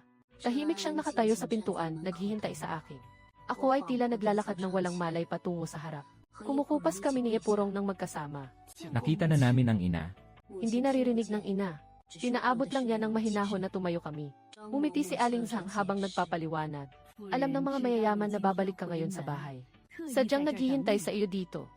Ang mas ikinagulat ko pa ay, inihanda pa ng ina para sa akin ang liham at mga regalo para sa pag-uwi.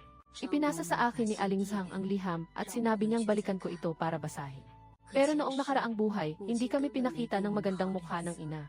Wala pa kaming natikman na kahit isang tasa ng mainit na tsaa. Tinitingnan ang ilang malalaking kahon na inaangat sa harap ko.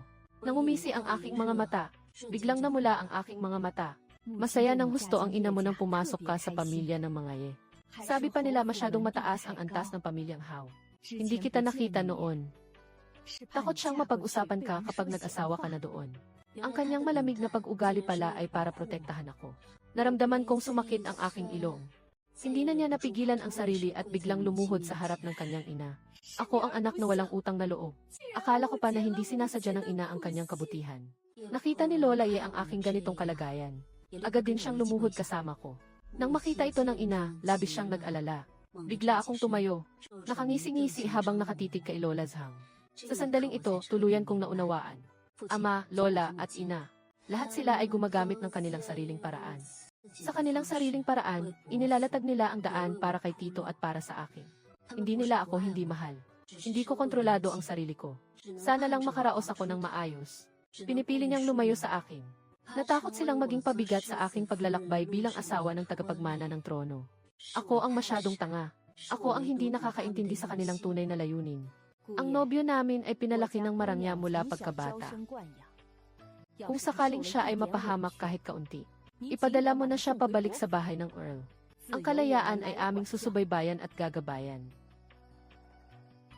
Bigla akong naguluhan sa loob ng puso ko. Natakot akong baka hindi siya magustuhan ang narinig niya. Sino ang mag-aakala na kayang yumuko ni Eporong para sa bagahe? Ang kanyang pag-ugali ay napakatapat. Sisiguraduhin kong aalagaan ko siya ng mabuti. Tinuturing siya na parang isang mahalagang kayamanan. Hindi ko siya hahayaang maranasan kahit kaunting paghihirap. Ang kanyang pagkabalisa ay napatawa naman ang kanyang ina. Pagkatapos umalis sa bakuran ng ina, si Epurong ay mukhang mausisa pa rin. Mukhang madali siyang kausapin ng biyanan ko. Hindi naman kasing hirap makisama tulad ng sinasabi mo. Hindi ko agad alam kung paano ipaliwanag. Ito ay ang liham na ibinigay ng aking ina. Mas mahigpit ko pang niyakap sa manggas. Gusto kong malaman kung ano talaga ang nakasulat sa puso niya. Pagkatapos ay pumunta kami sa pangunahing bahay para kumain kasama ang ama. Nag-aalala pa ako sa paraan ng pagkain ni Epurong. Mawawalang gana ang ama. Nang umupo siya sa mesa, naston talaga ako agad. Kumakain siya ng dahan-dahan at maingat. Hindi siya masyadong madaldal. Bawat kilos niya ay nagpapakita ng disiplina ng isang marangal na binata. Iyan pala ay marunong sa kagandahang asal. Pati nga ayaw niyang masira ang mood kaya siya pa ang nag-serve ng pagkain para sa akin. Sinabi niya na kumain pa ng marami ang ginang. Naramdaman kong biglang kumalog ang puso ko. Pagkatapos kumain, dumating na ang mga tiyahin at mga kapatid na lalaki at babae. Napakahusay ng pagharap ni Eporong. Isa-isang iniabot ang mga inihandang regalo. Walang iniwan kahit isa.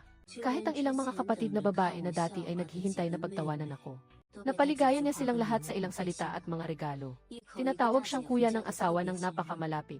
Tumingin ang ama sa eksenang ito. Sa wakas ay nagpakita siya ng isang mapagpasalamat na ngiti. Pagkatapos ay ang ama, magpahinga na tayo sa bakuran kung saan ako nanirahan bago ako ikasal. Pagpasok ko sa silid, pagod na pagod ako buong araw. Pagod na pagod, agad akong bumagsak sa malambot na sopa. Sa pagkakataong iyon, si Lin Miaowan ay bigla na lang dumating ng hindi iniimbitahan. Sisimulan ko pa lang sanang magsalita. Nakuha ng katulong niyang babae ang salita mula sa kanya. Ngayon, hindi na siya ang binibining 02. Dapat tawagin na siyang asawa ng heir apparent. Masyadong maraming tao ang mahilig maghanap ng butas. Paano naman ito mapipigilan ng ganun lang? Bukas, isara mo ng husto ang sulok na pintuan na iyon para sa akin. Para hindi na magdulot ng abala. Ang aking asawa ay nagpapahinga sa loob ng bahay. Hindi maginhawa, pakiusap na pumasok na lamang ang ginang ng selyo. Hindi ba nais ng Panginoong babae ng tagapagmana na makita ang aking asawa? Sino ang mas mabuting asawa? Isang salita lang ang nagpaiyak kay Lin Miaowan at namula ang kanyang mukha. Agad na bumagsak ang mga luha. Nakangisi siya habang nakatingin sa akin. Sinasisi mo pa rin ako. Mataas ang katayuan ng inyong pamilya. Pero ako, talaga namang wala akong magagawa. Hindi ba tayo pwedeng maging magkapatid na muli? Ang mga kapatid na babae, ang misis ng heir ay talagang mahilig magbiro. Ikaw ang may bahay ng Panginoon ng hukuman. Ako ay asawa lamang ng isang karaniwang tao. Hindi na tayo magkapareho ng landas mula pa noon. Kung natupad mo na ang iyong hangarin, bakit pa kailangang magpanggap ng ganito? Ayokong mag-away tayo ng ganito. Hindi mo ba alam na gusto ng Panginoong tagapagmana ang ganito? Tinitigan niya ako ng mahigpit habang binibigkas ang bawat salita. Ang taong gusto pakasalan ni Ginoong Leon ay ikaw. Hanggang ngayon ay hindi ka pa rin niya malimutan. Bigla kong naintindihan ang kanyang layunin. Dito siya para ipahayag ang kanyang posisyon. Peke pa siyang pinapayuhan akong kalimutan agad ang mga alaala. Para hindi masabihan ng chismis. Ang pakikipagkaibigan ay talagang nakakainis para sa akin. Hindi pa kami ni Jiang Yian nagkita ng madalas. Anong klaseng pagkakaibigan pa ba yan? Bakit hindi napigil ng Tsaa sa Tianlong Temple ang kanyang puso? Hindi pa sapat na ninakaw mo ang aking kasal. Pipilitin pa akong kilalanin ang isang ugnayan na wala naman talaga. Pagkatapos marinig ang magandang balita, biglang namutla ang mukha ni Lin Miaowan. Ngunit ako ay ngumiti. Lumingon ako kay Chuntao at sinabi, kunin mo ang kahon na iyon. Nang mabuksan ang kahon ng seda, nasa loob lamang ang isang simpleng disenyo ng berdeng jade na hairpin. Nang makita ni Lin Miaowan ang hairpin na ito sa isang iglap, walang kahit kaunting kulay ng dugo sa kanyang mukha. Tumingin sa akin nang may pagkabigla. Itinaas ko ang hairpin at binigkas ng malinaw bawat salita. Dati, magkasama tayong nagdala ng suklay. Nangako akong magiging mabuting magkapatid na babae habang buhay. Ang ating mga pangako ay parang suklay na ito. Kapag nabasag na, hindi na ito muling mabubuo. Mula ngayon ay tuluyan na tayong maghihiwalay at mawawala ang lahat ng ugnayan. Ayaw niyang tingnan ng may awa ang mga pira-pirasong jade sa sahig. Patuloy ang pagpatak ng luha. Sino ang nakakaalam sa susunod na sandali? Dahan-dahan kong inabot ang tasa ng Tsaa sa mesa. Alam ko nang gusto ang kilos ng kamay na kumukuha ng tasa. Umiti ako ng banayad sa kanya.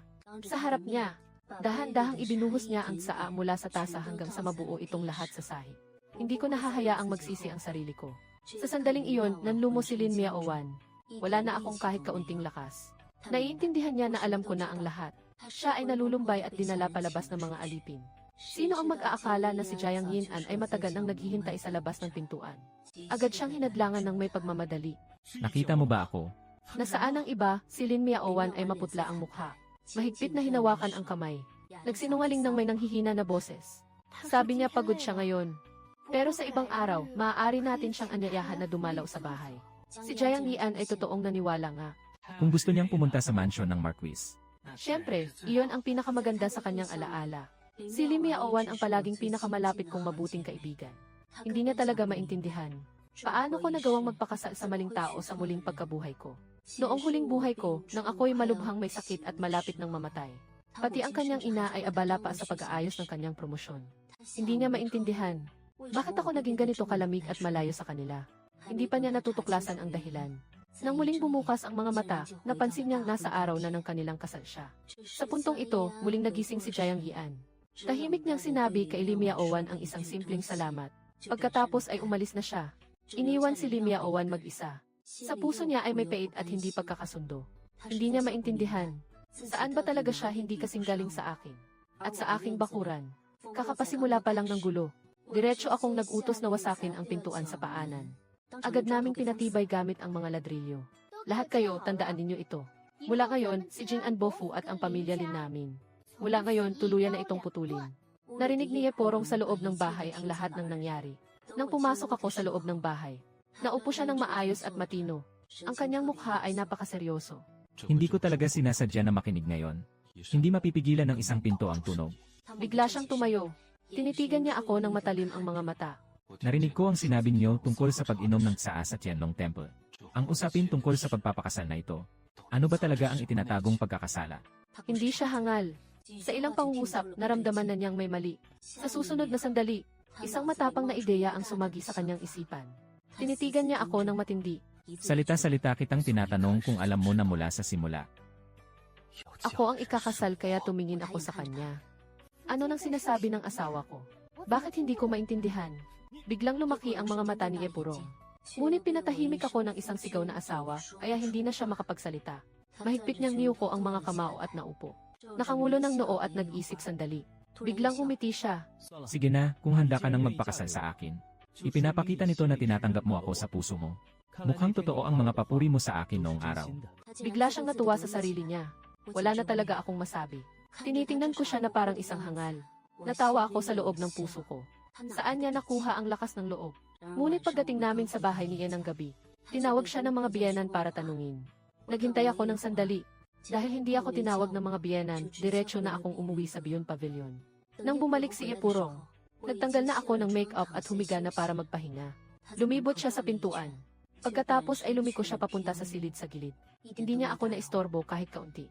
Biglang dumating ang ika-15 araw ng Agosto, ang Mid-Autumn Festival.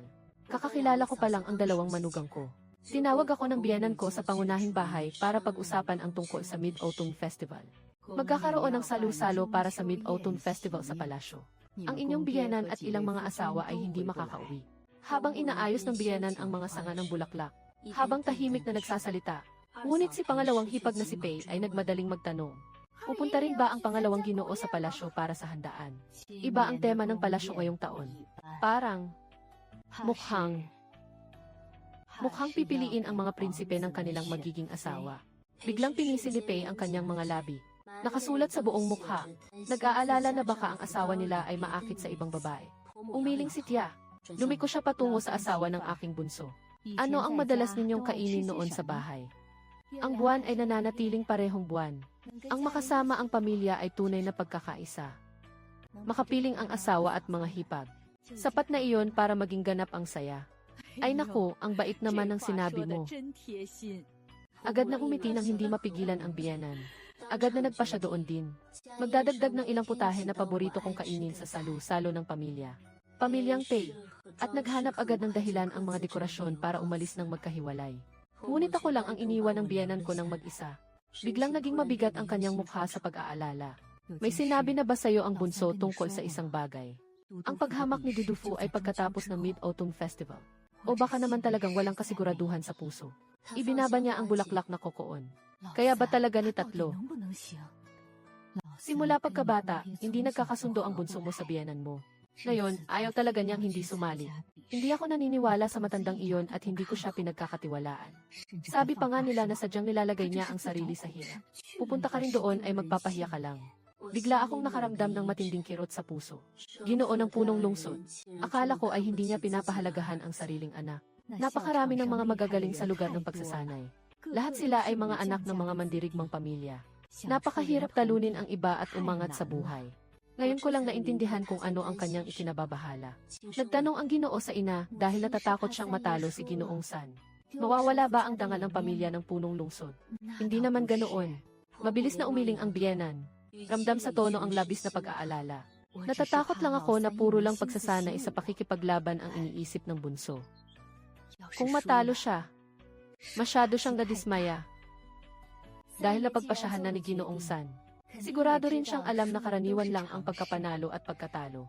Kung hindi man lang makayanan ang isang laban, paano pa magtatagumpay sa hinaharap? Paano ka pa magdadala ng sundalo sa giyera sa hinaharap? Inay, mas mabuting magpakalma ka na lang. Hintayin ninyong makita ang inyong anak na magiging tanyag balang araw. Pinakamagaling na general sa buong mundo. Pagdating ng panahon, magiging proud ka rin sa harap ng biyenan mo. Tama ang sinabi na ito ay tumagos sa puso ng biyenan ko. Agad siyang tumawa ng malakas. Tinitingnan mo ako ng may buong pagmamahal. Mabait na bata. Lalo lang kitang nagugustuhan habang tinitingnan kita. Sabi niya habang hindi mapigilan ang ngiti tungkol sa aking alma mater. Siling ay lihim na nagbigay sa akin ng isang kahon ng magandang tsaa. Sino ang mag-aakala na pagbalik ko lang sa Bunyuej? Nalaman kong nauna nang umuwi si Eporong. Ang dalawang alipin kong si Xiaoshuang at ang ginang. Nagtatago siya sa dulo ng pasilyo at lihim na pinagmamasdan siya. Nang tanungin ko lang nalaman ko, sasama siya sa akin kumain ngayon. Ito ang unang pagkakataon mula nang kami ay magpakasal. Pumasok ako sa loob ng bahay. Tinitingnan ang mga nakadikit na palamuti ng kasal sa bintana. Medyo kakaiba ang pakiramdam ko sa loob ng puso. Linawin na sa loob ng maraming araw ay palagi siyang sumusunod sa mga alituntunin. Pero siya pa rin ang aking lehitimong asawa. Hindi naman pwedeng hayaang manirahan siya sa hiwalay na kwarto habang buhay. Sa sandaling iyon, biglang sinabi ni Epurong na pupunta siya sa bodega. Hindi ko tiningnan kahit bahagya ang aking ulo. Nagpatuloy sa pagbabasa ng libro. Pagdating ng pagkain, siya ay kakauwi lang. May hawak pa siyang maliit na kahon sa kamay. Diretso niyang itinulak ang kahon sa harap ko. Bahagyang nakataas ang kanyang mga kilay. Medyo mayabang na binuksan at tiningnan. Dahan-dahang binuksan ko ang kahon ng may pag-aalinlangan. Bigla akong napatigil. Wala namang mga bihirang kayamanan sa loob. Kundi isang magaspang na pares ng mga laro ang luwad na bata. Medyo magaspang pa nga ang pagkakagawa. Tumingala ako sa kanya. Umiti siya ng bahagya sa gilid ng kanyang mga labi. Ito ang ginawa ko gamit ang aking sariling mga kamay. Hindi ko alam kung paano magbigay ng papuri. Ang galing talaga ng kamay ni Sanye. Bigla siyang nagalit at tumitig sa akin. Sabi niya hindi kita pinapagawa para purihin mo ako. Hindi mo ba napansin na sila ay magkapareha? Naisip ko na ito habang ginagawa ko. Ito ang akin at ang aking asawa. Ngayon, ipagkakatiwala ko siya sa'yo. Halos ako ay natawa. Hindi ko akalain na mayroon pa siyang ganitong pagiging bata. Malamig kong iniutos kay Chuntao na itago ang kahon. Biglang lumaki ang mga mata ni Eporong. Sandali akong huminto at idinagdag ko pa na dapat itong itago ng maayos. Ngayon lang siya nagpakita ng nasisiyahang ekspresyon. Hawak ni Chuntao ang kahon kaya kampante ang Ginoo. Tiyak na iingatan ng alipin ng mabuti. Hindi ko hahayaang maghiwalay ang dalaga at ang Ginoo. Natuwa si Eporong nang marinig ang mga salitang iyon. Ngunit kapag kumakain siya, Bigla siyang nagsabi na dalhin ang aking pagkain doon. alam niyang hindi ko gusto ang kanyang magaspang na pagkain. Ano naman ang balak niya ngayon? Pinagawa niya pang hatiin ang pagkain sa dalawang bahagi. Hinati ng parawan sa gitna. Tinitingnan ko siya ng ganito. Talagang walang masabi. Bakit pa kailangan gawin ni Sunny ito ng sobra? Hindi ba masaya ka naman sa kainan sa Piao? Kain ka lang ng sarili mo. Si Epurong King ay umungol ng bahagya. Ang tingin niya ay tumatago sa screen at mahigpit na nakatuon sa akin. Parang kapag tinitingnan niya ako ng ganoon, ay akong kumain ng 2 mangkok ng kanin. Katatapos lang kumain ng hapunan. Tinawag ulit ni Bianan si Epurong. Alam ko na kahit hindi ko pa iniisip. Ito ay tungkol sa pagdiriwang ng Mid-Autumn Festival sa palasyo. Wala siyang posisyon o trabaho. Dapat hindi siya pumunta. Parang gusto ng Bianan na pagsabihan siya. Sino ang nakakaalam ng bumalik si Epurong? Tingnan mo, nakabukas pa ang ilaw sa loob ng bahay ko. Diretsong pumasok sa loob ng binuksan ang pinto. Gusto akong pigilan ng alipin ko pero hindi siya nangahas. Isinaboy niya ang kamay at pinaalis silang lahat. Pagkatapos ay lumapit siya sa akin. Bigla niyang hinila ang librong hawak ko. Huwag ka nang magpanggap, hindi ka naman nakapagbasa kahit isang pahina. Naramdaman kong kumulo ang dugo sa tenga ko. Ano ang kailangan ni Sanye? Ano ang problema ko? Hindi mo ba alam? Umiti siya habang lumalapit sa akin. Inabot ang kamay at niyakap ang aking baywang. Mainit na hininga ang humampas sa aking mukha. Sa sandaling yumuko siya ng kanyang ulo. Bigla kong itinataas ang kamay para pigilan siya. Pagkatapos ay tinakpan ang ilong gamit ang panyo. Puno ng kahihiyan at galit ang kanyang mga mata. Mas mabuti pang mag-shower ka muna, Ginoong San. Biglang namula ang mukha ni Epolong na parang ilalim ng kawali. Naligo na ako. Sumigaw siya habang itinataboy ako. Pati ang braso niya ay inangat at naamoy. Ako naman ay lumayo ng may pagkasuklam sa mukha. Tumingin siya sa kanyang mga paa. Kung hindi malinis ni Sanya ng sarili niya, pwede mong ipagawa ito sa iyong katulong. Ang salitang ito ay tuluyang nagalit sa kanya, kaya bigla siyang tumayo. Ikaw ay napakamahalaga. Ako si Epon, hindi ko kayang paglingkuran. Pagkatapos niyang sabihin iyon, naging malamig ang kanyang mukha. Umuwing may galit. Anong nangyari sa dalaga? Hindi ba pwedeng paliguan lang siya? Hindi naman ito malaking bagay. Parehong lalaki at babae ay may pride. Ikaw ang nagpaipit sa kanya. Mahalaga sa kanya ang kanyang dangal. Bakit ka pa pumupunta sa kwarto ko? Mas lalo akong nasasaktan sa loob. Nagawa na. Ginoo, hayaan mong ako na ang bahala sa bagay na ito. Kung siya mismo ang umalis, paano pa kaya hihilingin pang bumalik siya? Nang marinig ko iyon, mas naging maaliwalas ang aking pakiramdam. Sa mga sumunod na 2 araw, tunay ngang si Epurong ay maagang umaalis at huli nang bumabalik. Kitang-kita niyang nag-aalboroto siya sa akin. Ayoko na rin siyang pansinin. Hanggang sa araw ng Agosto 15, pumunta raw sa palasyo ang mga biyenan ko para sa isang salu-salo. Si Epurong ang sa wakas ay lumabas. Ngunit pagpasok ko sa pangunahing bakuran, nakita ko siyang nakaupo doon na may malamig na ekspresyon sa mukha. Lumapit ako para kunin ang bagahe. Hindi man lang niya inangat ang kanyang mga pilikmata at hindi lang iyon. Nang umupo ako sa tabi niya, nangyaring lumipat pa siya ng bahagya sa gilid. Ngayon, napansin na ng buong pamilya na may mali. Biglang namutla ang mukha ni Tatay Palasyo. Kung hindi dahil nagmamadali silang pumasok sa palasyo, mukhang sasabog siya ng galit agad doon din. Hanggang sa lumayo ang kanilang mga karwahe. Hindi na ako muling tiningnan ni Epurong. Pero sa kanyang mga salita, nagmamagaling siya. Sa paggawa ay hindi siya nagpapabaya kahit kaunti. Pagkatapos isara ang mga pintuan ng mansyon. Muling may kasamang tao.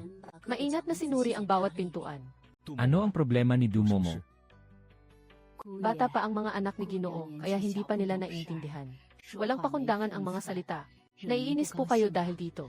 Ang matandang alipin ay humihingi ng paumanhin sa inyo para sa kanya. Hindi pwedeng gumamit ng matapang na pataba ang manugang sa pag-aalaga ng mga bulaklak. Kung susundin mo lang ng maayos, para mas maaga silang magkasundo ng maayos. Habang nagsasalita, iniabot pa niya sa kanya ang isang maliit na kahon na kasing laki ng palad. Matagal na tinutukan ni Epurong ang kahon. Kakabukas lang niya ng kamay para tanggapin ito. Pagkatapos umalis si Dumomo, ginamit niya ang mukha para buksan ang kahon. Sa loob ay may isang piraso ng sabon at pabango. Yun yung tipo na ginamit ko sa kanya dati dahil inis ako sa amoy niya. Biglang sinara niya ang takip na may tunog at puno ng sama ng loob ang mukha.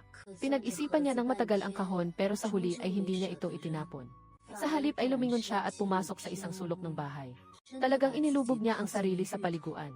Ginamit pa niya ang pabangong pangmasahe. Nilinis ng gusto mula ulo hanggang paa. Ang paghugas na ito ay umabot ng buong 1 oras. Pagkatapos iguhit ang malinis at tuyong damit, hindi siya makapaghintay na pumasok sa kwarto ko. Nagsusulat ako ng liham para sa aking ina. Sa sulat, pinupuri pa si Epurong dahil pinalawak niya ang aking hardin. Saka siya biglang pumasok dito. Kung gusto mong makita, tingnan mo na. Muntik siyang umungol. Sa susunod na sandali, lumapit siya ng tunay. Nanginginig ang aking katawan. Ngunit bigla kong naamoy ang pamilyar na amoy ng sabon. Tunay nga siyang naligo. Kaya hindi ko na siya itinulak pa. Biglang umiti siya ng malaki. Inilapit niya ang kanyang braso. Hindi na siya makapaghintay na yakapin ako ng mahigpit. Dahan-dahan akong umalalay sa kanyang dibdib at mahinang sinabi. Akala ko hindi na muling papasok ni Sunny ang kwarto ko. Yung mayakap ng malambing na parang bango at malambot na jade. Napakalambing na ng kanyang tinig. Ngunit nagsimulang maging hindi mapakali ang mga kamay. Kinikiliti ko ang aking mga labi. Mahigpit kong pinipigil ang kanyang mga kamay na gumagalaw ng walang kontrol. Kung araw-araw mo akong gaganyanin ng ganito, syempre, susundin ko ang lahat ng gusto mo.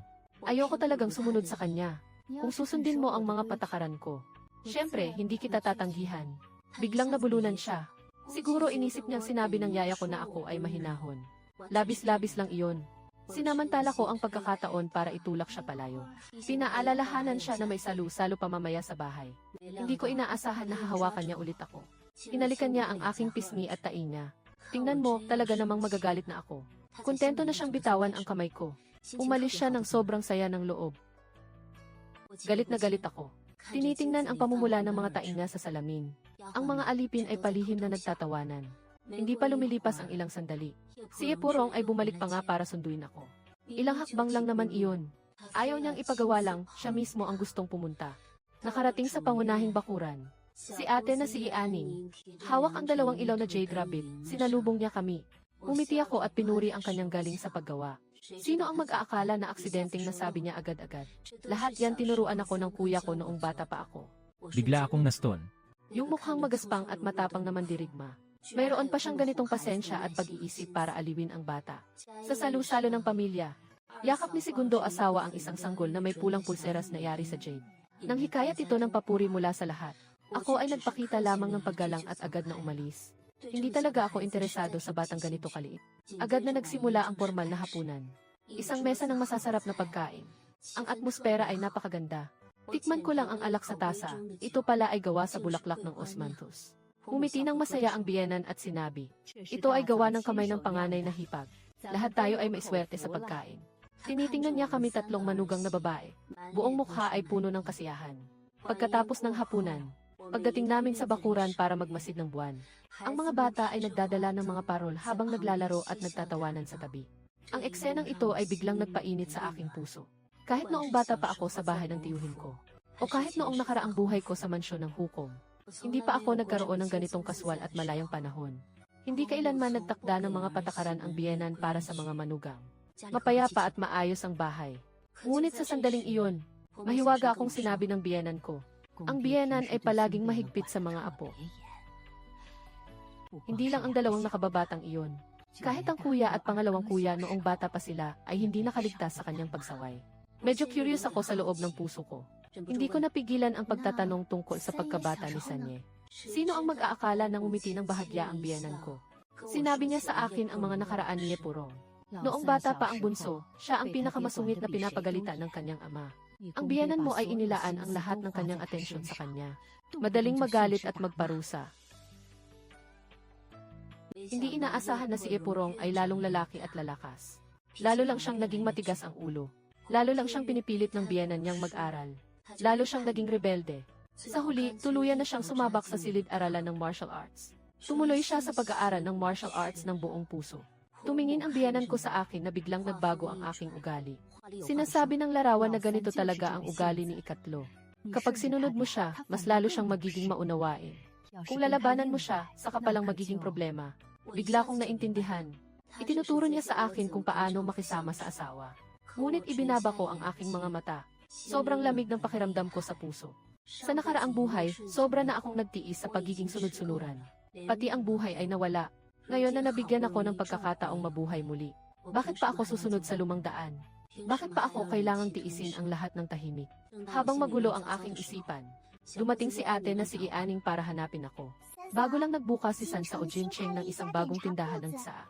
Sasamahan mo ba akong mamasyal? Ayon pala, malapit na ang kanyang kaarawan. Pumayag ang ina na makipagkita siya sa kanyang mga kaibigan.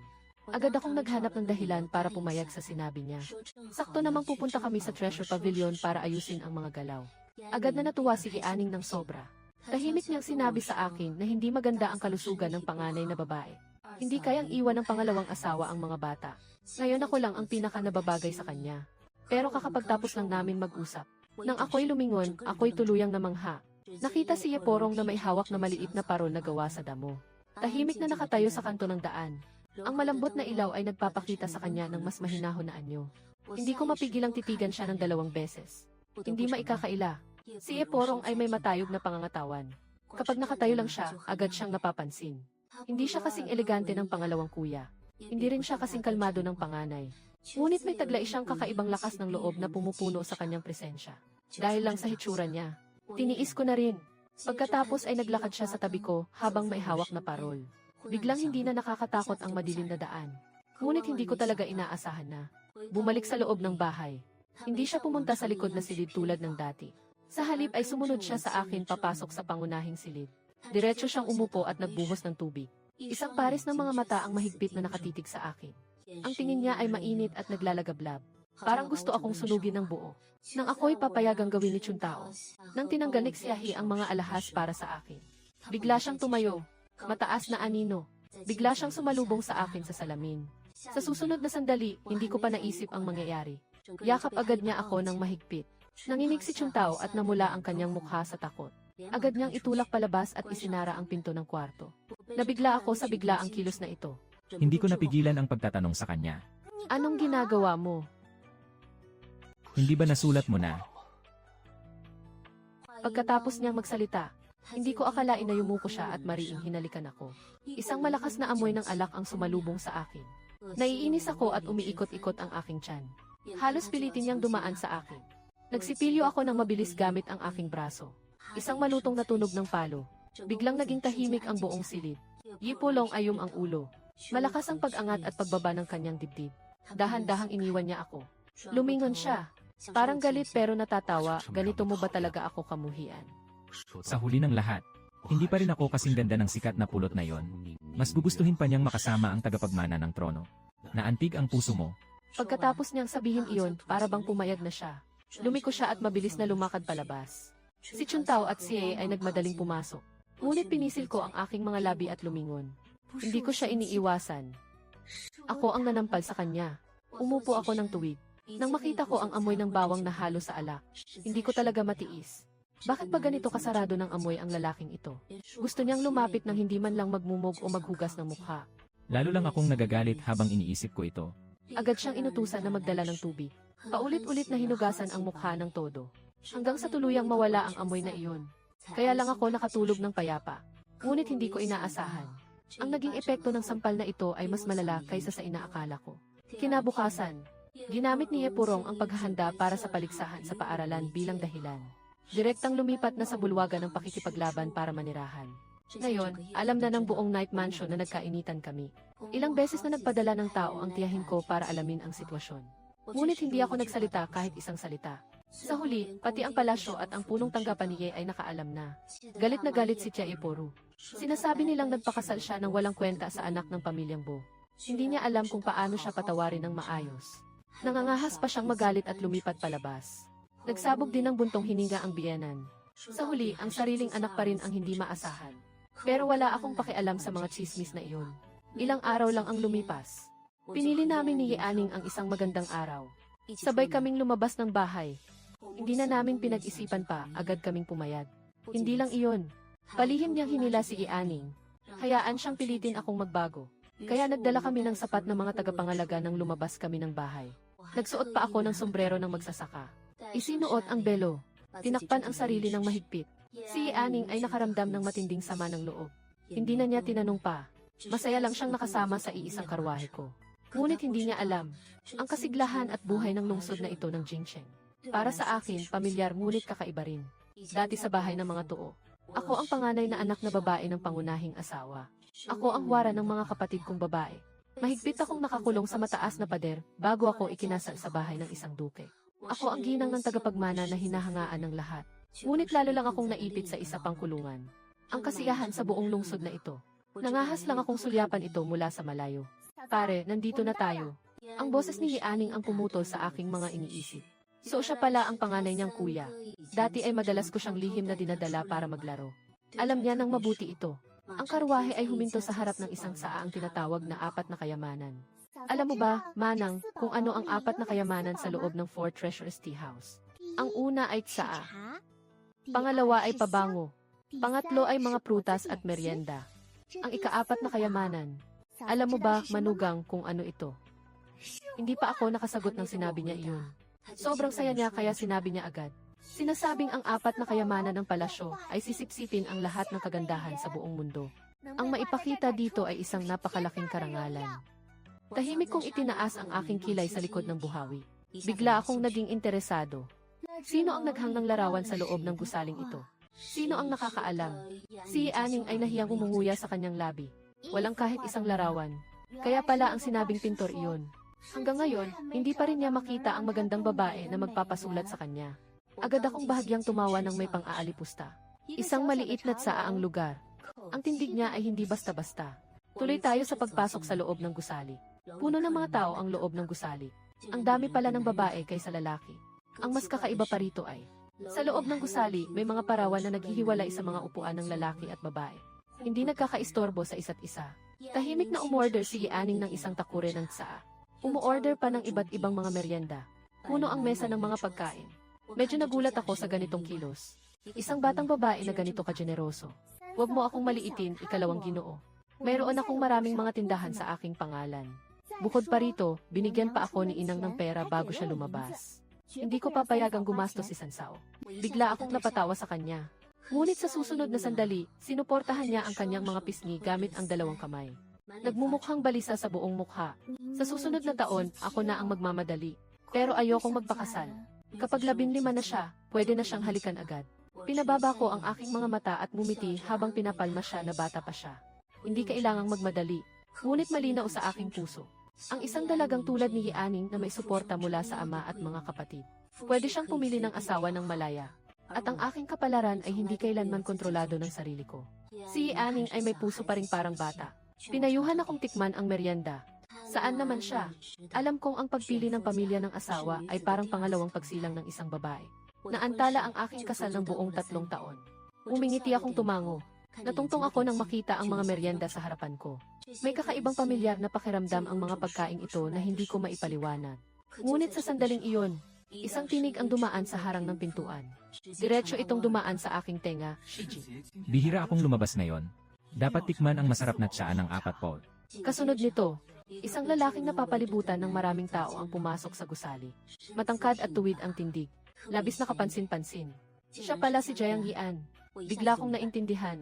Bakit parang pamilyar ang mga pagkain ito? Sa nakaraang buhay, ito ay isang kahon ng eksaktong kaparehong mga merienda. Nang akala ko ay malamig siya sa akin. Nagsimula pa akong magduda sa sarili ko. Dinala niya ang tinatawag na gantimpalang ito. Isang kahon lang ng mga merienda.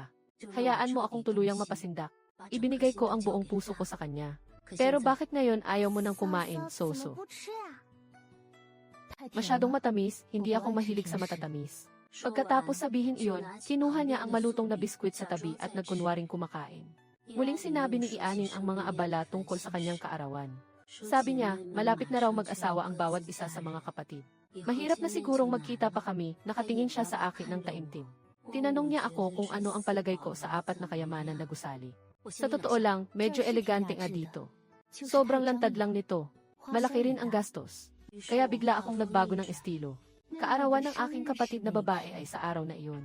Sa Oktubre 11, bahagyang nangati ang gilid ng aking labi. Isang kaisipan ang agad na nabuo sa puso ko. Maraming tao at maingay isa't saa at alakang lugar. Madaling magkaproblema. Nang ako ay ikakasal. Binigyan ako ng lola ko ng isang resort na may mainit na bukal. Hindi kalayuan sa kabisera ng lungsod. Kung hindi mag-aalangan ang kapatid kong babae, gamitin mo na lang ang aking pulseras. Isasama ko ang mga kapatid sa nayon para magbabad sa hot spring. Pagdating ng panahon, bilhin mo ang mga merienda dito at dalhin mo doon. Tahimik at angkop. Ituring na lang itong regalo para sa kaarawan ng kapatid na babae. Pagkatapos niyang magsalita, biglang lumiwanag ang mga mata ni Yianing. Ngunit medyo nag-aalangan pa rin ako. Ito ay galing sa lola ng aking hipag. Paano ba ako mauuna sa paggamit nito? Dahan-dahan kong hinawakan. Ang kanyang kamay ay para sa atin, tayo ay isang pamilya. Bakit kailangang hatiin ng ganito kalinaw? Sakto, tutulungan ako ng kapatid kong babae na tingnan ang lugar. Pupunta na lang ako sa susunod. Hindi na mapigilan ni Yianing ang kanyang kasiyahan ngayon. Mahal kong mahigpit na hinahawakan ang aking braso. Sabi ko na, malaking kayamanan ang nakuha ni Sanjay. Kung ako ay isang lalaki, syempre, makikipag-agawan ako kay 3 kuya. Haha, pinatingin ko siya ng maihalong hiya at inis. Huwag kang magsalita ng walang kwenta. Dito siya tahimik na umupo ng maayos. Ang kanyang mukha ay puno ng ngiting hindi maitago. Ngunit sa sandaling iyon, tama siya sa kanyang hipag. Ngayon ang araw ng paligsahan ni Kuya 3. Kung bibilangin ang oras, siya na ang susunod na lalaban. Pumunta na tayo doon ngayon at tingnan. Natungtong ako sa lugar ng hindi makagalaw. Sino ang mag-aakala na si Yianing ay ngumiti ng mailihim ng ngiti? Kumatok siya sa akin ng mata, ate, imbitado tayo lumabas ngayon. Hindi ba't gusto lang niyang suportahan si Kuya San? Naiintindihan ko lahat. Hindi pa bumabalik sa bahay si Kuya sa mga araw na ito. Siguradong namimiss siya ng hipag. Ngumiti si Yianing at hinila akong tumayo. Sabi niya, sakto lang na umalis ngayon para makahabol. Tahimik ang aking puso. Sakto lang, ayoko na rin manatili dito. Sabay akong tumayo kasunod niya.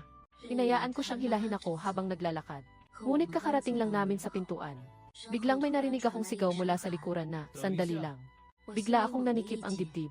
Siya pala si Jiang Yian. Nang makita ni Yianing, agad na naging mapagbantay. Pinoprotektahan niya ako ng mahigpit sa likod niya.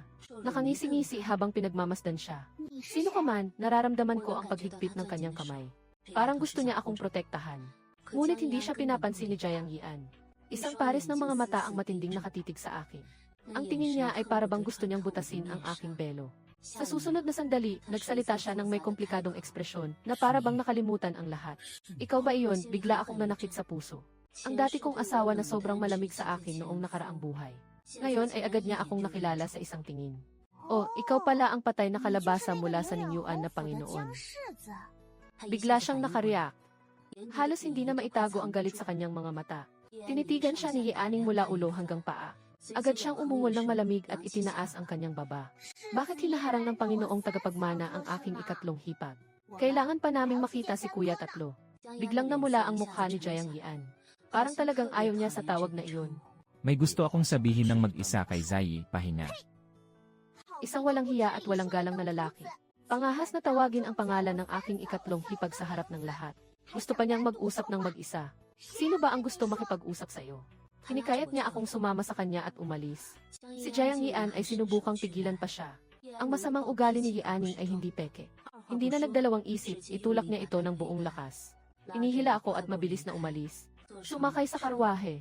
Si Jiang Yian ay nakatayo pa rin sa pintuan, nakatitig sa amin ng walang imik. Sa sandaling iyon, ang mga tauhan ng Shubulu, masiglang iniabot sa kanya ang isang kahon ng merienda. Ang kahon na iyon, parang eksaktong kapareho ng minahal nila ako noong nakaraang buhay ko. Napakasama ng kapalaran, si Yianing ay nagagalit pa rin at nagmumura. Ngunit wala akong narinig kahit isang salita. Habang dahan-dahang inilalapag ni Cheliang. Naiintindihan ko na ang lahat. Kaya pala, hindi naman talaga iyon ang gantimpalang binili niya para sa akin. Hindi ito higit pa sa isang regalong tinanggap niya nang walang iniisip. Ang buong puso kong kaligayahan noong nakaraang buhay ko. Mula simula hanggang dulo, isang biro lang ito. Ang mga kalokohan ng nakaraang buhay ay patuloy na umiikot sa aking isipan. Ngunit habang nakikita ko si Yianing na lumalaban para sa aking tabi. Ngunit may bahagyang init na sumagi sa puso ko. Kaya binunot ko ang tabing. Tinitingnan siya ng mahinahon. Salamat sa iyo ngayon. Pero sa susunod, huwag kang maging ganoon kabilis kumilos. Sino ang mag-aakala na biglang magbabago ang kanyang mukha? Ipisin ang kamao. Hindi ko talaga siya matiis. Yung itsurang nakakainis sa tao. Alam niyang asawa ng kuya ko siya pero ganun pa rin ang kanyang asal. Ang ugali ng batang babae ay medyo kahawig ng sabiyanan. Lumiko siya at tumingin sa akin. Maliwanag ang mga mata niya. Kapag nanalo si third brother sa laban, pupunta ako para magreklamo laban sa kanya. Hindi ko napigilan ang pagtawa. Ituring na lang siyang bata na pabibo. Sa isang kisap mata, dumating na ang karwahe sa Dudufu. Masiksik pa ang tao sa labas ng paaralan ng pakikipaglaban. Nagpanggap muli ang mga gwardya. Hindi talaga pinapayagan ang mga hindi kaugnay na tao na pumasok. Sa sandaling iyon, bumaba si Yianing mula sa karwahe. Direktang lumapit at ipinakilala ang sarili nilang pagkakakilanlan. Nang marinig ng gwardya na siya ay anak ng mayamang pamilya sa punong lungsod, biglang naging masama ang kanilang ugali. Agad nila kaming pinapasok. Ngunit nang pumasok ako, natigilan ako sa gulat. Puno na ng mga kamag-anak ng bawat pamilya ang mga upuan sa bleachers. Isang malaking itim na dagat ng tao. Walang bakanting upuan kahit saan. Hindi pa lumalabas ang kuya ng asawa ko. Pero kailangan mong tumayo na lang at manood. Dahan-dahan akong umiling ng ulo. Ayos lang iyon. Kaya lumingon ako at ibinaba ang boses ko. Walang problema, magandang pagkakataon ito para magtanong. Sino-sino ang mga kabataang taga-Jiangmen na sasali sa paligsahan ngayong pagkakataon? Biglang lumiwanag ang mga mata ni Yianing. Gusto ko rin malaman. Agad siyang lumingon at tinawag ang mga magulang. Sinabihan ko siya ng ilang salita para magtanong tungkol sa balita. Siya naman ay hindi lumalayo at palaging nasa tabi ko. Ngunit paano niya malalaman? Kakabukas pa lang ng aking plano.